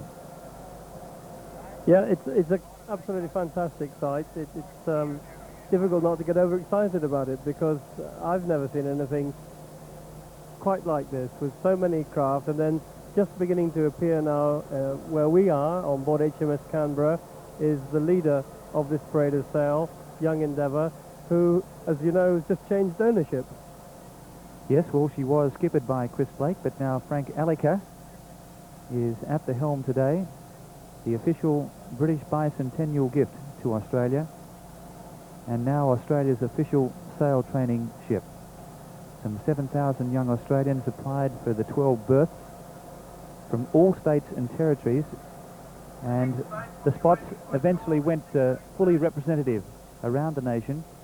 And John, you had a bit to do with the selection of some of the British people on board. Yes, I did. I had the honour to be the chairman of the selection of 6 young British girls, 6 British lads, which we held at the naval base down near where I live in our midwinter, your January, and it was a pretty tough selection. There was one marvellous picture, television picture, of a girl just coming to the end of the obstacle course and actually breaking the ice on one of the big puddles there, and I better not repeat what she said. Yes, well, the tall ships commemorate our country's dependence on the sea and sailing ships for the survival of our early settlers and the development of our nation. 17 nations have honoured our bicentenary by officially dispatching representatives of their governments. And one of the strongest representations in the tall ships parade is Poland, but we'll be seeing the Dartmoor jersey a little later. I think, Gordon, this first group is very exciting because they are all Australian sail training ships, and it's my belief that sail training has only just hit Australia, and I'm delighted that it has done. And in this first leading group of the tall ships, headed by Young Endeavour, following the Young Endeavour you've got the Lewin from West Australia and Alma Dopel from South Australia, and then Defender and Solway last. And it's on these vessels that the future of sail training depends. These and other vessels still coming along. And to me that's very exciting. Yes, it certainly is a wonderful legacy for Australia's future, but this is a celebration of the past, it's a celebration of the present, and with the prospect of a full sail training program for Australia, that really is a great fillip to the young people around the country. Yes, one of the provisos is for a tall ship, you have to have at least 50% trainees aged 16 to 25. Now, why that age group? Well, you can't have too wide an age group, because what is fun and good training and exciting for a 16-year-old can be pretty boring for a 24 or 25-year-old, and vice versa. And so it's been decided that that's the ideal age. And we're looking now at the crew of the Guayas manning the yards in their coloured shirts there, and that's a pretty dramatic sight. Guayas, which is leading the third group of this parade of sail. But going back to the crew ages, younger than 16, the sort of training they do is really too arduous for the average 15-year-old. I know there are great strapping lads of 15 who've been sailing in the family boat and know a lot about it. They do fine, but these ages have got to be based on the average youngster, and we find that 16 is about the youngest age that can cope with the rigors of offshore sailing, because it's not easy. I mean, you have to be dug up at 4 o'clock in the morning to go on watch, and you do that not just perhaps for one night, but 2 or 3 nights running. And younger than 16, they really can't cope. As I say, if you have too wide an age range, then the training isn't very good either. Yes, well, it's a chance for young people to break down the political barricades. We have competing nations from behind the Iron Curtain, and an opportunity for them to build greater ties and much better understanding and goodwill between nations and mariners. And the Guayas, a beautifully appointed craft. What's the accommodation like below? The accommodation on the Guayas should be, I must admit I haven't been below in Guayas, but it should be quite modern, because she was only built some 10 years ago. It's quite interesting. I think that some people looking at these magnificent square riggers may think that they are an echo of the past. Well, of course, in design they are, but in construction, some of them are very new indeed. Young Endeavour only got herself finished last June, and that was a real cliffhanger, whether she'd be built in time to sail all the way out to Australia in time for the birthday. And she's also leading a group of naval boats from Victoria and New South Wales. So that's the scene here from HMAS Canberra. This parade of tall ships is underway. Well, here on board Guayas, I can answer some of those questions about the accommodation below. We actually voyaged all the way up from Hobart. It took us a week, and I must tell you the accommodation is a little cramped, to say the least. 11 of us were in one very small, rather cramped bunk. But rather, I should say, rather cramped cabin with 11 bunks. But with me is someone who can tell you more about that, Midshipman Paul Cantor from the Royal Australian Navy. Now, Paul, you've been on board for a month on an exchange. What is life like on board? Is it tough? Is it hard work? There is a lot of hard work. It is tough in some ways. A lot of rope handling. But now you told me you've got water twice a day for 20 minutes only for 43 or 63 of you to have a shower. Yeah, well, that is the tough bit. You miss out, you have to live with it. Just try and get the shower the next one round. And you hope your friends don't mind too much. Certainly not. Paul, you've obviously had a fantastic time on board this ship. I've known these people for a week. They're wonderful people. How much has it meant to you being on board here? It's meant the world to me, and today to see everyone turning out is absolutely fantastic. It made the whole trip worthwhile. Do you think this sort of sail training really does build something for the future for you? We were hearing just now that it's tough and you need to be well over 16 plus to be able to take it. Is it tough? Well, it is tough. You have to know what you're doing. It's easy to get hurt on one of these ships. You just have to keep your senses about you, and there is a lot of tough work. But it's just tell me what it was like the first time you went up one of these masts. I mean, the main mast is 37 meters high. That's a long way. It's a long way. The first time, for me, was absolutely terrifying. But the next time, it seemed like nothing. Just a molehill. A molehill? Some molehill. I've been up halfway, and it's, I might tell you, a big molehill. Well, here on Guayas, there's this tremendous feeling of party. This ship has the name of being the party ship. It's the only tall ship in the fleet with a band on board, and I might tell you, we've had La Bamba in the middle of the Bass Strait. Out in the ocean, 25-foot waves, and La Bamba for band practice. Now that's something quite unique. I might say we had to cut it short because there was an emergency. All hands on deck, the wine went over the side, and discipline returned instantly. And you might wonder, by the way, why all the crew are wearing Gladstone t-shirts. Well, they had such a fantastic reception when they arrived in Gladstone that the city of Gladstone sent them a box full of t-shirts and said, please wear these for us. So they have. And they've made friends for life in Gladstone. Indeed, some of the young ladies from Gladstone actually flew down here to Sydney to see the friends that they'd made at Christmas. Some of these crewmen spent Christmas with the Gladstone people, had Christmas dinner with them, and they were so taken that they've rejoined those friendships here, and I dare say they'll last for a lifetime. But that's the nature of tall ships, and that's the nature of sailing, and the whole sailing fraternity right around the world. Wherever these ships go, they make friends, and those friends will last for a lifetime, as will the memories that they've made here. Now we're just heading down, having passed under Sydney Harbour Bridge and past the Opera House, heading down towards the open sea. Unfortunately, as you can see, because of the wind, we can't set any major sail. But the yards are dressed, every man is up on those yards, and the men right on the top there are some 30-odd meters above the water. One slip and you're a goner. But you might care to know that nobody has ever fallen from the yard on Guayas. It has a record of unsurpassed safety.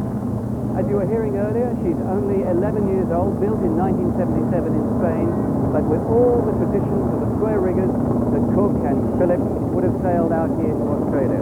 She's keeping alive a tradition that will now be part of Australia as well. So I'm going to leave you and enjoy my stay on board Guayas. I hope we'll see you again soon on Guayas. And I must say to you, hasta luego. That's how they say it in Ecuador. Back to the studio.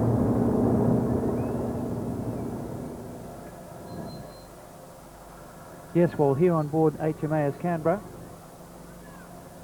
a crew of 173 on board Guayas, and she certainly portrays a grand sight from the ABC airship. And you'll notice that tradition of manning the yards. You might like to explain that.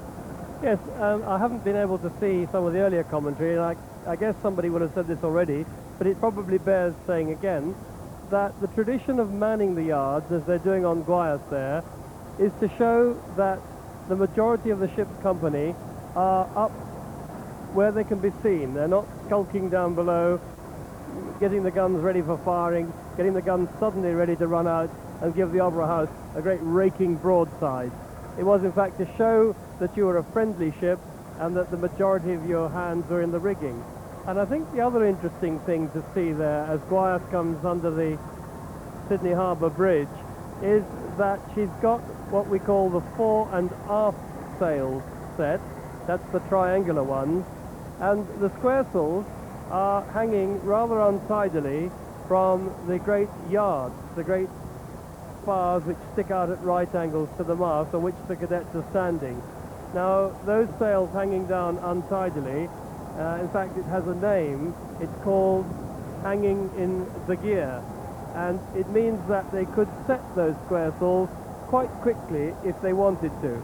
Normally when they're in harbour or out at sea in a strong blow, they have those sails really tightly secured to the yards by means of gaskets. But now they've let the gaskets go and the sails are hanging in their gear, ready in case there should be a wind shift, and they could show off the magnificent squaresails. Yes, well, she competed in the tall ships race, the first ever held in the southern hemisphere from Hobart to Sydney. And on her way to Hobart, she came via Brisbane, and she's leading a unit comprising of several Australian Navy vessels, as I mentioned, Alexandra of Creswell, Friendship of Lewin, Scarborough of Cerberus, Charlotte of Cerberus, Lady Penryn of Narimba, and these vessels based in Victoria and New South Wales and named after the original First Fleeters. Yes, all the names, or the majority of the names of these Navy ships bear the names of the First Fleet. And I have to say again, what a magnificent arrival that First Fleet made, having confounded a lot of experts, and dare I say it, including myself, and they've got here in one piece, thank God. and made a tremendous impact and a tremendous start to this Maritime Day. I think it must be almost called a Maritime Day, Maritime Australia Day. Yes, this is Australia's way of honouring its heritage by hosting these tall ships from all over the world, these great square rig ships. They were the lifeline to a young, emerging nation.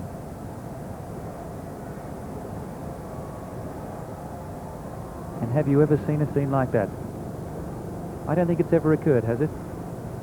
I've never seen quite so many. I've seen gatherings of tall ships that took my breath away, but never have I seen so many. It's interesting that perhaps the idea of holding a parade of sail started with the very successful parade in New York for the American Bicentennial in 1976. And this is every bit as dramatic, I would say almost more dramatic than that 1976 parade in the Hudson River. Yes, well, following Guayas is Gorge Fock, the West German boat, a three-masted bark, and quite similar to the Guayas. And can I show you a little story about the Gorge Fock? Well, it's a story about any of the training ships. This is their way of saying thank you to the people of Sydney and to all the Australian ports by means of television, to say thank you for the immense amount of hospitality that they've received while they've been in Sydney and in the other ports. And it's also important to realize that this is a ceremonial occasion, a saying of thanks. But I remember seeing the Gorge Fock taking part in a parade of sail like this in her own country in Bremerhaven, and I said, when I went on board half an hour later to a cocktail party, I said to the steward serving the drinks, what were you doing half an hour ago? And he said, half an hour ago I was furling the royal. And so they have to be able to be up in the rigging there, working the sails, back down on deck, helping to run a cocktail party, then keeping watch, steering, so many different jobs. And they're pretty versatile, these guys. And you spent a bit of time on these vessels yourself, I'd imagine. Yes, I have. I've been very lucky. I've had some seagoing jobs. In fact, I was the executive or the chief officer of the Shibab Oman, who we'll see later. So I have spent some time at sea as well as behind the desk.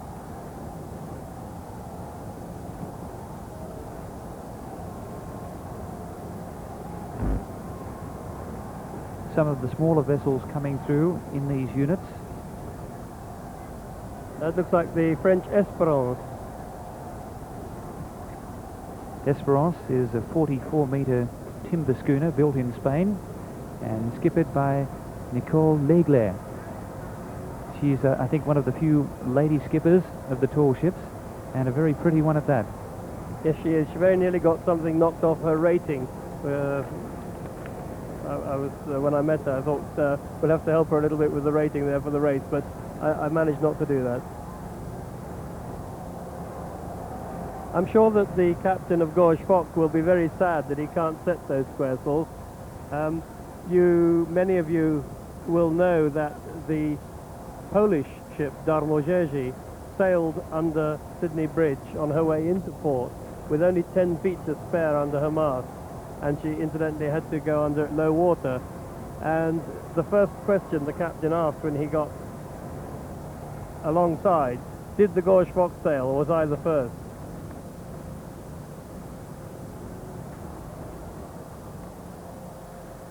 Well, every imaginable vantage point in and around the harbour, and we certainly have a beautiful spot on HMAS Canberra. Their Royal Highnesses are aboard HMAS Cook, which is a survey and oceanographic vessel. Does a lot of civilian research as well for the CSIRO, the universities and the museum. But HMAS Canberra is the latest state-of-the-art guided missile frigate. Probably people heard that boatswain's call just then, which was sounding the still. Guayas is a Navy ship and is saluting HMS Canberra.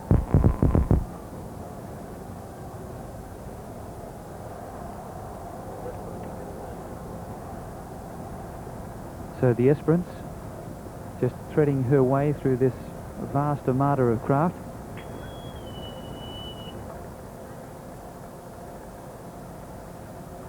And astern of Esperance, some very interesting smaller boats. And for here we might just clarify this idea of the tall ships. They don't always have to be big vessels. The minimum length can be 30 feet on the waterline, or just over 9 metres. But as long as 50% of the crew are cadets or trainees between the ages of 16, 20, 25, and it's a single hull, well, they qualify as a tall ship. Well, that's right. There's a marvellous poster which I've seen in all of the ports. You don't have to be big to be tall. And so although you're looking at the magnificent larger ships, at the moment you can see some of the smaller ones, and some indeed are very small indeed. Yes, that's Amanda, a 15-metre ketch all the way from Tasmania. Share their hopes, dreams and adventures in Home and Away every evening at 6.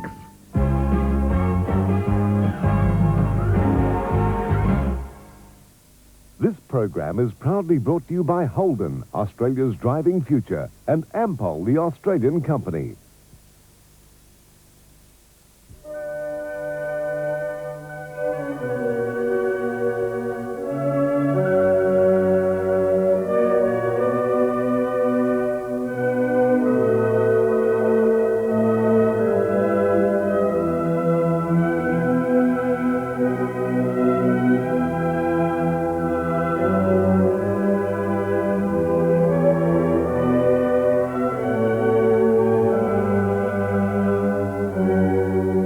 Good evening.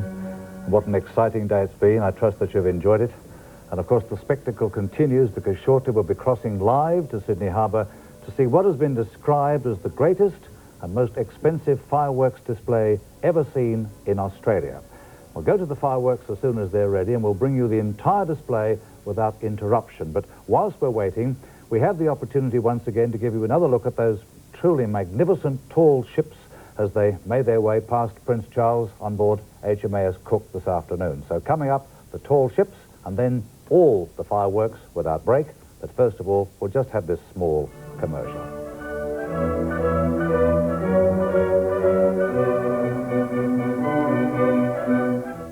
Tuck will be here in 15 minutes. They want it moved straight away. See what we can do.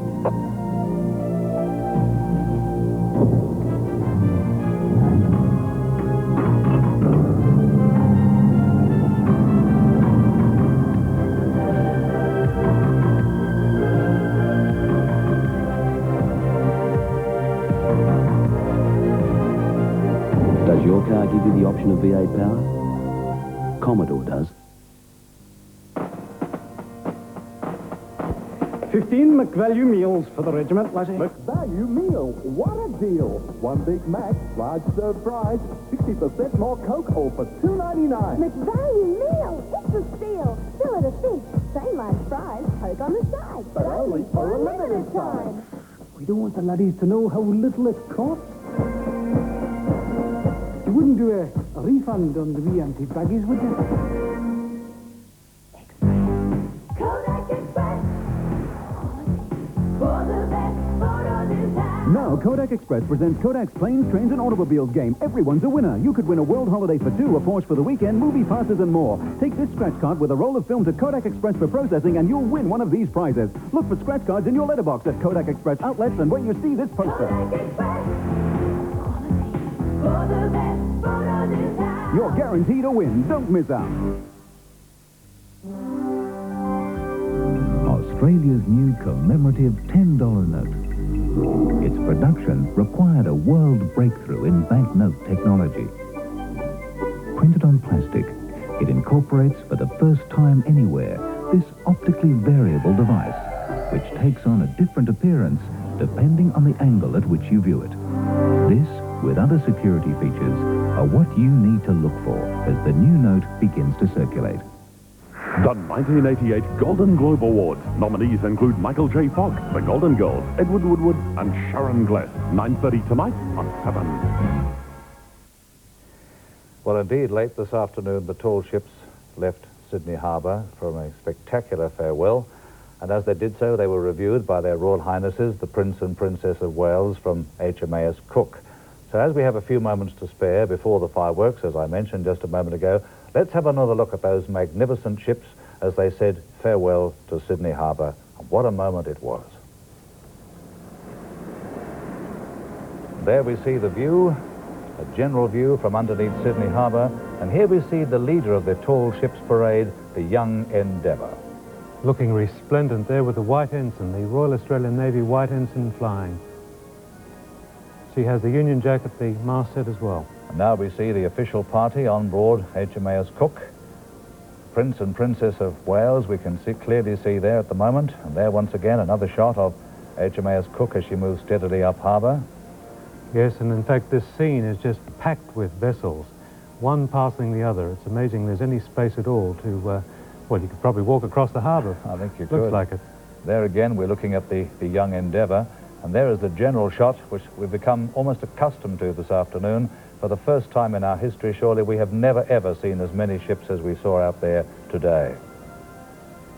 And now there is the Guias, the beautiful ship moving down there, a dressing ship as she moves slowly and majestically down the harbour. She's 78 metres long and a mast height of 37 metres.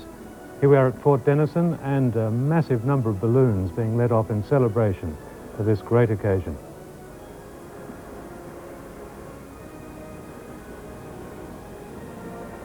What a sight. Fort Denison, of course, was originally known as Pinchgut. Used to keep some of the prisoners there, and they used to get rather hungry. It wasn't quite the way it is today, I don't think, John. No, they were early colonial times. The Gorschfock from West Germany, passing underneath the bridge. What an incredible view they must have had there from the bridge as these superb ships majestically sailed beneath and made their way to the open sea. She's a very big ship, 90 metres long and a mast height of 45 metres. And of course named after a famous German seafaring writer. There's the Esperance, French ship, who I'm told has a lady skipper. And why shouldn't she? She's doing a great job too. Look at that sail. It really is quite a sight there. Sails set, flags flying. There we see the Eagle, the United States Eagle, preparing to move out from the Parramatta River because she was well back in the parade of tall ships. Very large stars and stripes flying proudly. In fact, the Americans are putting in a considerable amount to the National Maritime Museum. Our next ship is the Asgard II. Asgard II was apparently, because of her limited amount of time, brought to Australia on a container ship. That incredible flag she's flying there, John. That's the Irish tricolour, green, white and orange. And then at the top we see a shamrock flying on the foremast. Emerald green, of course, the hull for Ireland. Of course. And there we see Prince Charles in the middle of our screen briefly with a digger's hat on. We'll see him again a bit later, I think. Because here we see the Nippon Maru. Masts 50 metres high. It must have been a pretty close call going through underneath that bridge, I would think, John. Well, the rumour has it she should go under at low tide. It's certainly a pretty picture. Such a massive ship. And with the beautiful bridge in the backdrop. And there's HMAS Cook once again from the air in her official position for the review of the tall ships. And there's a much better shot of Prince Charles with his hat on. I'm wondering if the sun was possibly getting to him after all the amount that he's had to absorb today. I note he's wearing the Royal Australian Navy badge on that hat.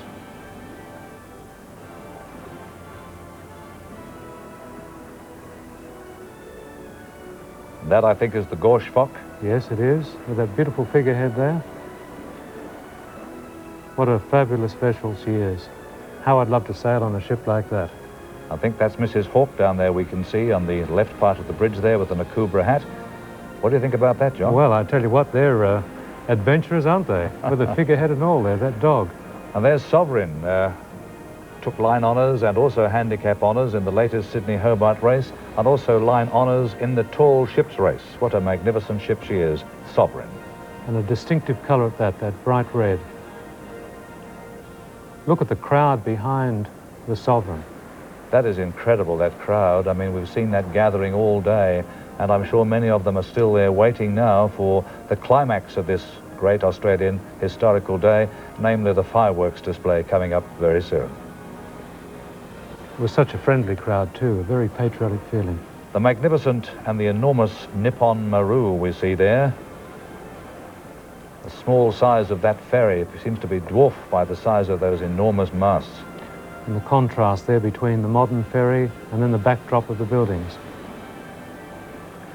Passing very close there to Fort Denison. You can see the Japanese flag flying off the gaff. That's the red sun on a white field.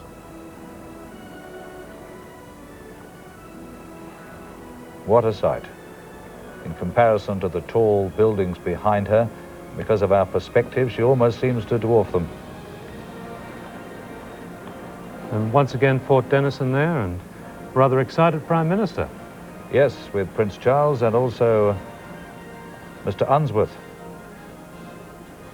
Prime Minister's having a very close look there.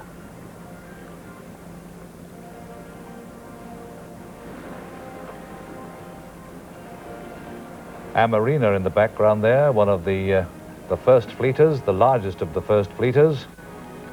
She's known as the luxury vessel of the First Fleet, of course. There's a longboat alongside her as well. And now we see the fire tug, Eva Burrows, in front there, and we see the Nippon Maru behind her. They've been used with great success, the fire tugs, to ensure that they could clear a passage for these tall ships as they endeavoured to clear out to sea. And there's the crew of Lewin doing the can-can. Well, what balance, to say the least. Wouldn't get me up there in a pink fit.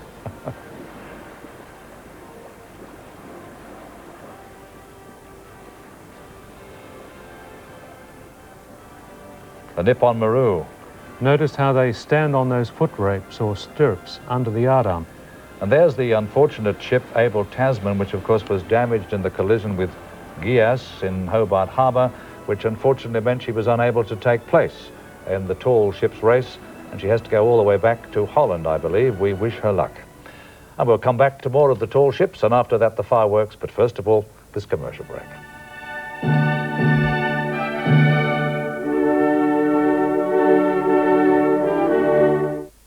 Every time you pump Ampol petrol into your tank, you're pumping money back into helping some special Australians, like Malcolm Douglas, filmmaker and explorer extraordinaire.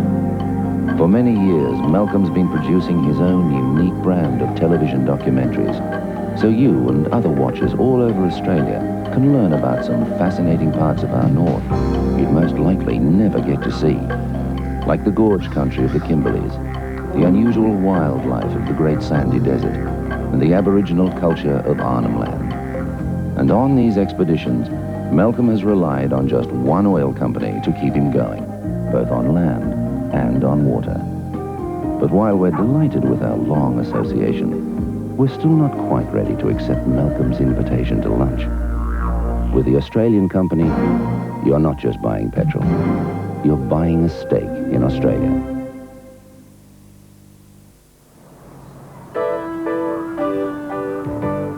Walking home from school, and you know, you think you're being followed.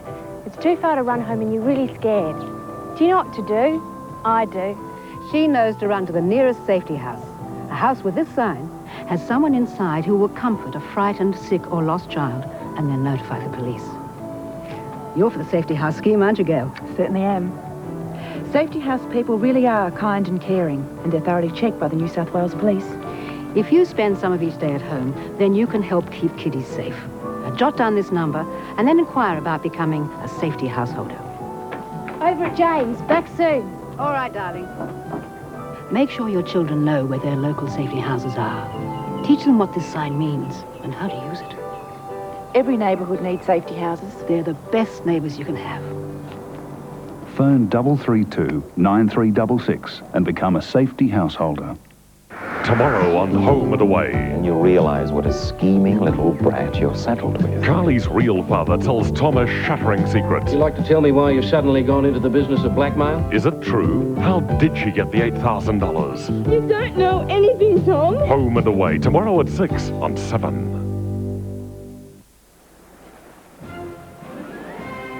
And wherever you may be throughout Australia, through the 7 network, we bid you welcome as we bring you once again a reminder of exactly what happened in this harbour this afternoon at the departure of the tall ships. First of all, we saw the young Endeavour there flying the white ensign, and now on our screen we have the Spirit of New Zealand. Isn't she a magnificent vessel, that wonderful clipper bow, the long lines, the sweep and the sails up. Now we see the Shabab of Oman, which was originally christened Captain Scott. Yes, she was built in 1971, 54 metres long, and of course the Scottish Sail Training had it, but unfortunately they had some financial problems. And how's that for a shot of just sails?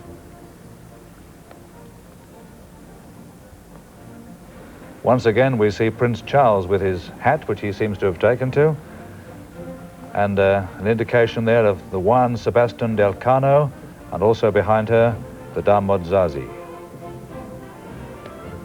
Notice them standing in those foot ropes. Now at sea, of course, when they've got the sails set, they've actually got to stand on those foot ropes and hang on. That wouldn't be easy unless you were used to it, I wouldn't think. Particularly in a rough sea.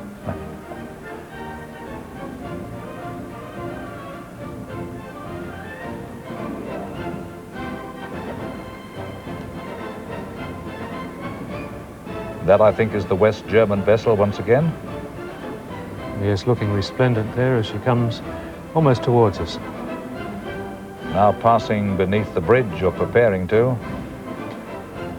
The bridge is an ideal backdrop for these occasions, isn't it? It is indeed. A glorious view. It's a pity those sails couldn't be set at that time, but unfortunately the wind wasn't blowing from the right direction. And now we see the Juan Sebastian del Cano moving into line to pass through the bridge. She's 113 metres long and carries a total crew of 310, a big ship. They all seem huge compared to the spectator craft around them. She's named after the first circumnavigator of the world. And here she comes right now, the Juan Sebastian del Cano, under the bridge. Almost looks like two shots there, doesn't it? Certainly does. Nowhere else in the world could you get a picture like that. Those gleaming white sails and the white hull against the green water. And note the police leading in front there at the bow of the ship. Plenty of spectators up on the bridge too. And across at Kirribilli as well. In fact, spectators everywhere, on and off the water. And I'm sure, as I mentioned earlier, many of them are there, and many young children are waiting up tonight, especially for those fireworks, which is certainly going to be worth waiting for. I'm sure this is going to be an inspiration for further sail training in Australia. It's a great thing for the youth of Australia. Well, it should be, because many of these ships are within our vicinity, particularly from Japan as an example. The Dame Zazi. Beautiful Polish ship. And she's relatively new too, and you can see that she's in trim condition. What an incredible experience for the cadets on board some of these ships. The experience of a lifetime to come to Australia on this momentous occasion on our 200th birthday. And I trust that they have enjoyed it, and we wish them good sailing in the weeks and the months ahead. Well, I've heard no complaints from anyone. I'm sure they're thoroughly enjoying themselves.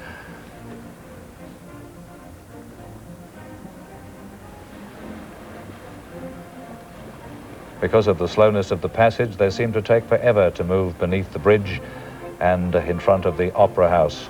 Sails in front of sails, you can say there.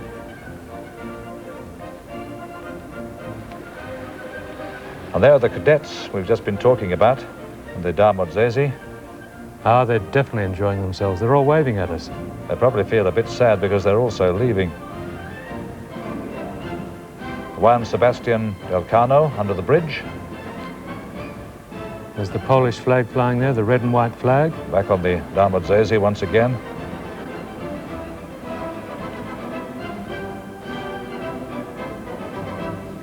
Look how small those pleasure craft look in comparison to that wonderful ship.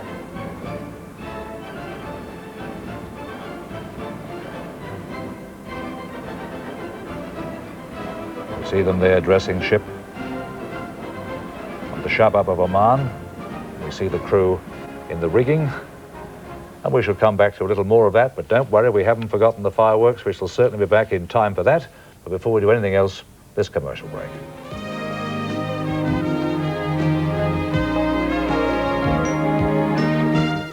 Oh, Helen bought the new Chimera wagon. Good choice. Biggest load space in the class. Comes with a lot of extras by the look. Holden's new 2000i Chimera. For the best years of your life. Isn't that a neat little tailgate? How observant of you, Dad. The whole world knows just who you are. In 200 years you've come so far. And together just you and me. That's the way we both can be. 'Cause today's gonna be our day. You know the feeling and you know the way. And together we go on and Coke is it. When you've only got a pen, and you really need a pencil, you need a VideoMate Tandem, the pen and pencil in one. New Tandem by VideoMate. Right turn. Tandem is a ballpoint. Left turn. Tandem is a pencil. Hey, that's handy. A ballpoint pen and pencil in one. VideoMate Tandem. Now, at your newsagent or stationer. Hit, hit, hit, hit. Bounce, bounce, bounce. Play, play, play, play, play. Be in it today. Shuffle, jump. Be in it today. Live more of your life. Richard Zachariah. For 20 years, he worked with some of the world's great news organisations, The Age, The Observer, The Australian and the BBC, covering events that influenced and touched a global audience. Ann Sanders. For a decade, she's brought a special kind of courage and sensitivity to television reporting, in the field and on the air. A lot of hard work, a lot of experience. That's why 7 chose Richard and Ann for the new half-hour news at 6:30.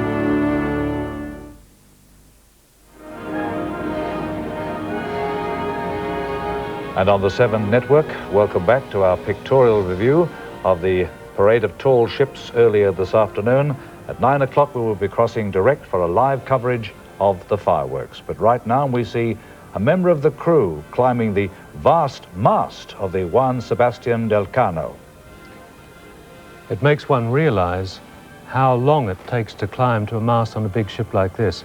And in fact, in a really raging sea, how dangerous that would be. There's no safety harness. They've just got to climb up that rigging.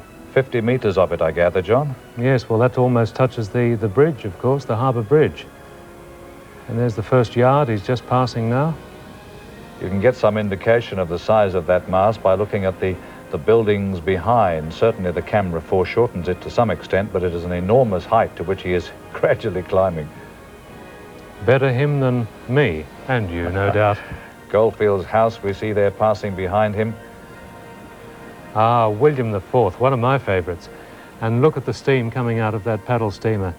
Built at Raymond Terrace, she's brand new, painted green hull, 2 masts, and delightful vessel. And imagine the pollution that must have been on the harbour in the old days with all the steamers. Yes, indeed. And take a look at that harbour right now. Just an amazing shot as these tall ships gradually made their way towards the heads, and what a task they had. And I think, again, we should praise the spectator fleet on being particularly well controlled and very sensible, most of them certainly. And now we see the Gios and the Gorfok, who have now reached the open sea and are preparing to set sail away from the glory of Sydney Harbour that it's certainly been all throughout this, our 200th birthday today. And what a fabulous day it's been too. Everyone's enjoyed themselves and had a great patriotic celebration. Once again, the Juan Sebastian del Cano passing Mrs. Macquarie's chair there. There's Fort Denison near us here. I see a few of the balloons still there being held by some of the spectators there. Yes, I'd say they've been souvenired. I think you might be right. Look at those beautiful sails. What a glorious sight. I wonder what they can do in another 100 years' time to compete with it. No doubt they will think of something. But now we see the Eagle approaching the harbour bridge.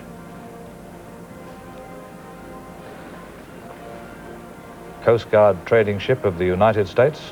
And of course, formerly a German vessel, built in Germany, and her name was Horstwessel, originally. She was taken, I gather, as reparations, was she not, after the Second World War? And what a prize for the Americans. Indeed. And they certainly look after it too. A distinguishing mark on her bow, the American Coast Guard vessel, the Eagle. What a view there for the people standing on the harbour bridge. She was built in 1936. A little bit of sunlight coming under the bridge, making a perfect picture.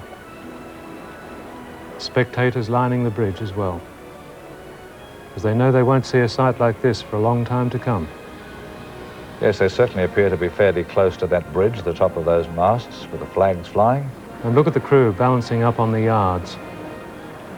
And once again, the giant stars and stripes. The Americans certainly know how to fly their flags.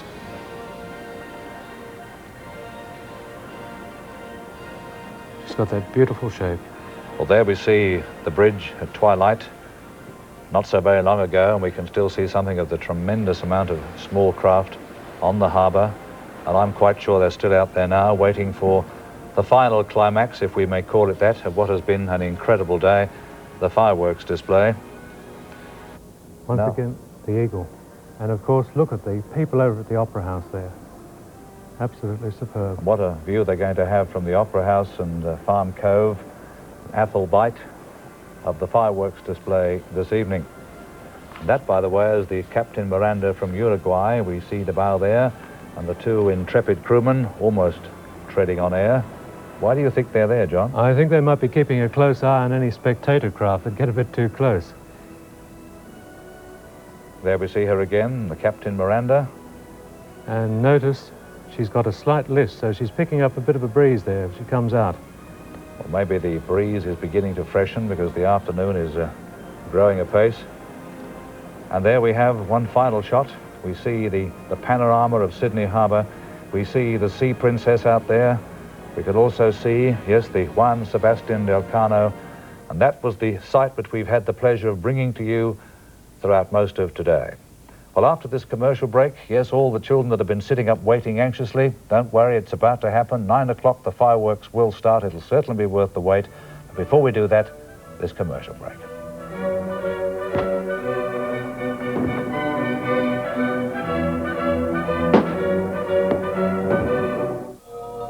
Australian motorists are indeed fortunate to have so many different petrol companies to choose from. Giant multinationals from Great Britain, the Netherlands, and the United States. Of course, there is one petrol company that's true blue dinky die that makes its decisions right here and shares its profits with Australians like you and me. And she's got the best economy in the class, 6.2 litres per 100 kilometres. What's that in English, pal? Well, we unmetricated people call it 46 miles to the gallon. Holden's new 2000i Chimera. For the best years of your life. You already have little enough time to spend with your family without being dragged away to wash dishes. Yes, cheers, darling. Cheers. Dishes that are always piling up, demanding to be done. Hi, Mum. Which is why every family needs a Dishlex dishwasher. A Dishlex washes and dries the heaviest load with just a touch, leaving you free for more important things. The new Vulcan Dishlex dishwashers, because nothing should come between you and your family. Have you ever been walking home from school and you think you're being followed? It's too far to run home and you're really scared. Do you know what to do? I do. She knows to run to the nearest safety house. A house with this sign has someone inside who will comfort a frightened, sick or lost child and then notify the police. You're for the safety house scheme, aren't you, Gail? Certainly am. Safety house people really are kind and caring, and they're thoroughly checked by the New South Wales Police. If you spend some of each day at home, then you can help keep kiddies safe. Now, jot down this number and then inquire about becoming a safety householder. Hi over at James. Back soon. All right, darling. Make sure your children know where their local safety houses are. Teach them what this sign means and how to use it. Every neighbourhood needs safety houses. They're the best neighbours you can have. Phone 332 9366 and become a safety householder. Tomorrow at 6 on Home and Away. I'll tell you why I loaned her the money, and you'll realize what a scheming little brat you're saddled with. Carly's father tells Tom Fletcher a shattering secret. Would you like to tell me why you've suddenly gone into the business of blackmail? Is this the truth about the $8,000, or is there another even more sinister explanation? Just tell us what you said to him. And what are the Summer Bay surfies up to? Hey, look who's coming. Tweedledum and Tweedle even dumber. Home and Away, tomorrow at 6, just before the news on 7. Well, according to our information, about 30 seconds to the start of the fireworks, and what a night we have for it too. Balmy and calm, a harbour full of ships, many of them lit up, and many very excited people who are holding their breath for the start of the fireworks, which will come to you from the 7 Network, completely uninterrupted. Hope that you enjoy it. The fireworks are actually choreographed to music, so here we go.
victory bowl, eagle from the wind, back before the saxophone.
Welcome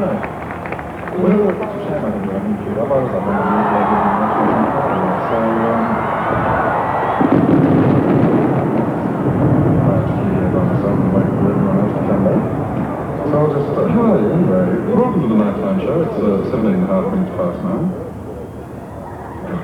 The kicker when the bridge lit up like that. Maybe it occurred to me when they did that.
Well, I hope that you enjoyed that as much as we did here. I think there are no superlatives in my vocabulary to describe what we've just seen. I wonder how many millions of Australians watched and saw that magnificent fireworks display, set or choreographed to music.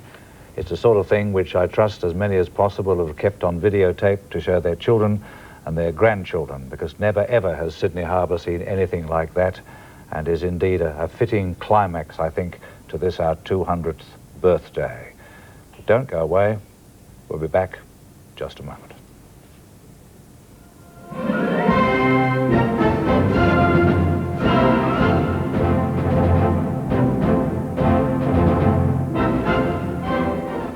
Tomorrow on Home and Away. And you realize what a scheming little brat you're settled with. Charlie's real father tells Tom a shattering secret. Would you like to tell me why you've suddenly gone into the business of blackmail? Is it true? How did she get the $8,000? You don't know anything, Tom. Home and Away, tomorrow at 6 on 7. We'll raise the flag To lower prices. to celebrate a Woolworths double century sale. Barbecue topside steak, just $4.89 a kilo. 250-gram Norco butter, 79 cents, saves 15 cents. Ski yogurt, 200-gram twin packs, a slim 69 cents. Delicious Devon sliced at $1.95 a kilo, save 84 cents. 500-gram Papa Giuseppe pizzas, a low $2.69, saves 64 cents. We're the Woolworths fresh food people with lower prices for you. The whole world knows just who you are. In 200 years you've come so far. And together just you and me. That's the way we both can be. 'Cause today is gonna be a day. You know the feeling and you know the way. And together we go and we're better. And Coke is it. Look around you, Australia, where all sunshine and skies. What a place we've got here. Can you believe your eyes?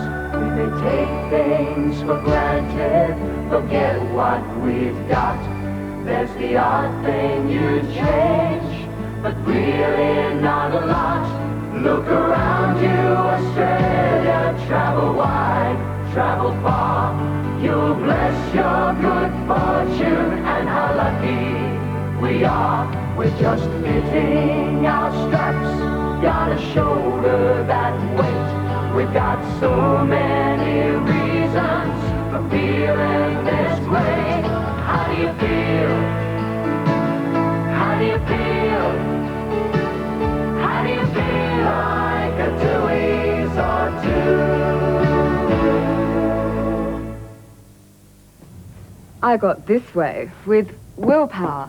I got this way with willpower. That's willpower. This is willpower. Willpower is a natural drink made from the kernel of the guar plant that after you drink it, thick uns like this to satisfy your hungry tummy. So, if you haven't got any willpower, get some now, only from your local chemist.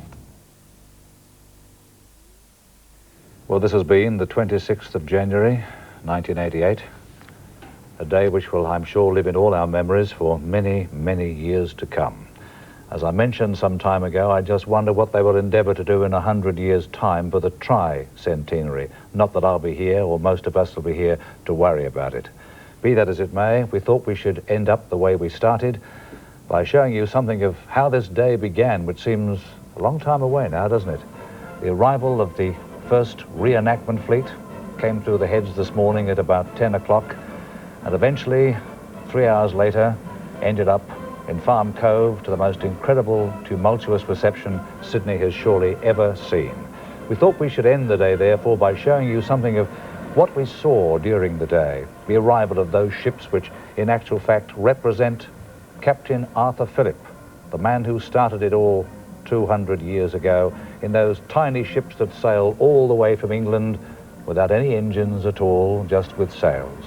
The reenactment fleet, we know, was very similar in size, but at least they did have far greater safety precautions. They had engines, and they also had navigational aids. But let's just now quietly sit and watch a brief review of all that we saw today of the First Fleet reenactment.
Day of celebration comes to an end. Let me ask you to charge your glasses with my good friend John Warren right now, and to drink to the health, the happiness and the prosperity of all the people of Australia. You know, birthdays are about endings and beginnings. Even the wretched convicts of the First Fleet must have celebrated the end of 8.5 months of a terrible voyage and the beginning of a new way of life. Captain Phillip would have contemplated the end of his role as commanding officer and the beginning of his time as governor of New South Wales. And it was also an end and a beginning for the original inhabitants of Australia, an end perhaps of innocence, certainly an end to their dream time, and the beginning of a nightmare in their long history. But you know, history can't be rewritten, and to apologize for the past is really meaningless. So instead, let us at the start of our 201st year, drink to another ending and another beginning. Let's put an end to the many diversions that tease and torment our great country and drink to a new beginning in 1988 in which all Australians can share.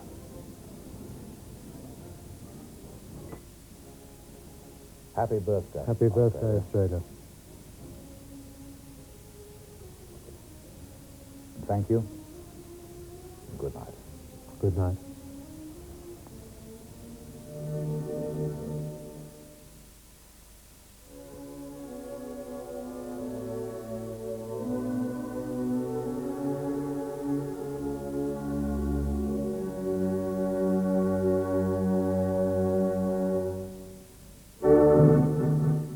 This program was proudly brought to you by Holden, Australia's driving future, and Ampol, the Australian company. Tomorrow on Press Your Luck, can John outsmart his clever opponent, or will the whammy have the last laugh? Press Your Luck, 5:30 tomorrow on 7. It's the last week of Ventures. Now you see it, now you don't. Stock take sale, and bargains are going fast. Now you'll see ladies' skirts, pants and shirts at a ridiculous $10, but soon you won't. Men polo tops and canvas shorts are to $9. Junior girls' polo shirts and grandpa tops are disappearing fast at $5. Shorts vanish for $2. And uncovered junior boys' polo shirts for $6. Canvas shorts, just $5. It's the last week of Ventures. Now you see it, now you don't. Stock take sale. So hurry, good things go fast.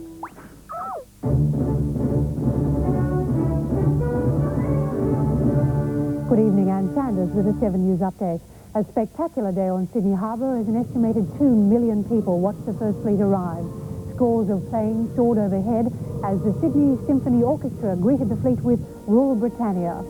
Crowds welcomed the Prince and Princess of Wales at the Opera House as Prime Minister Bob Hawke officiated at the Australia Day ceremony. And this evening, revellers in the Rocks area were preparing themselves for the day's final celebration, singing in the nation's 3rd century.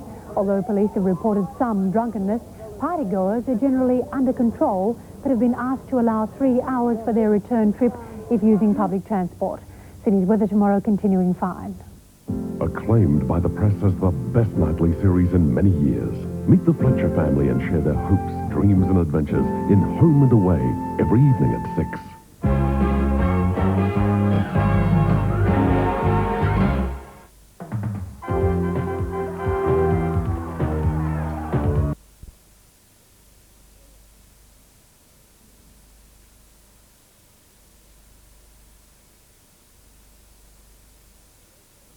Sure, Lippy. I just feel slightly homogenized. What do we do with him now, Lippy? Oh, that's easy, Hardy. I'll give him a piggyback ride. Him? A piggyback ride? Are you all set, little feller? Then let's go.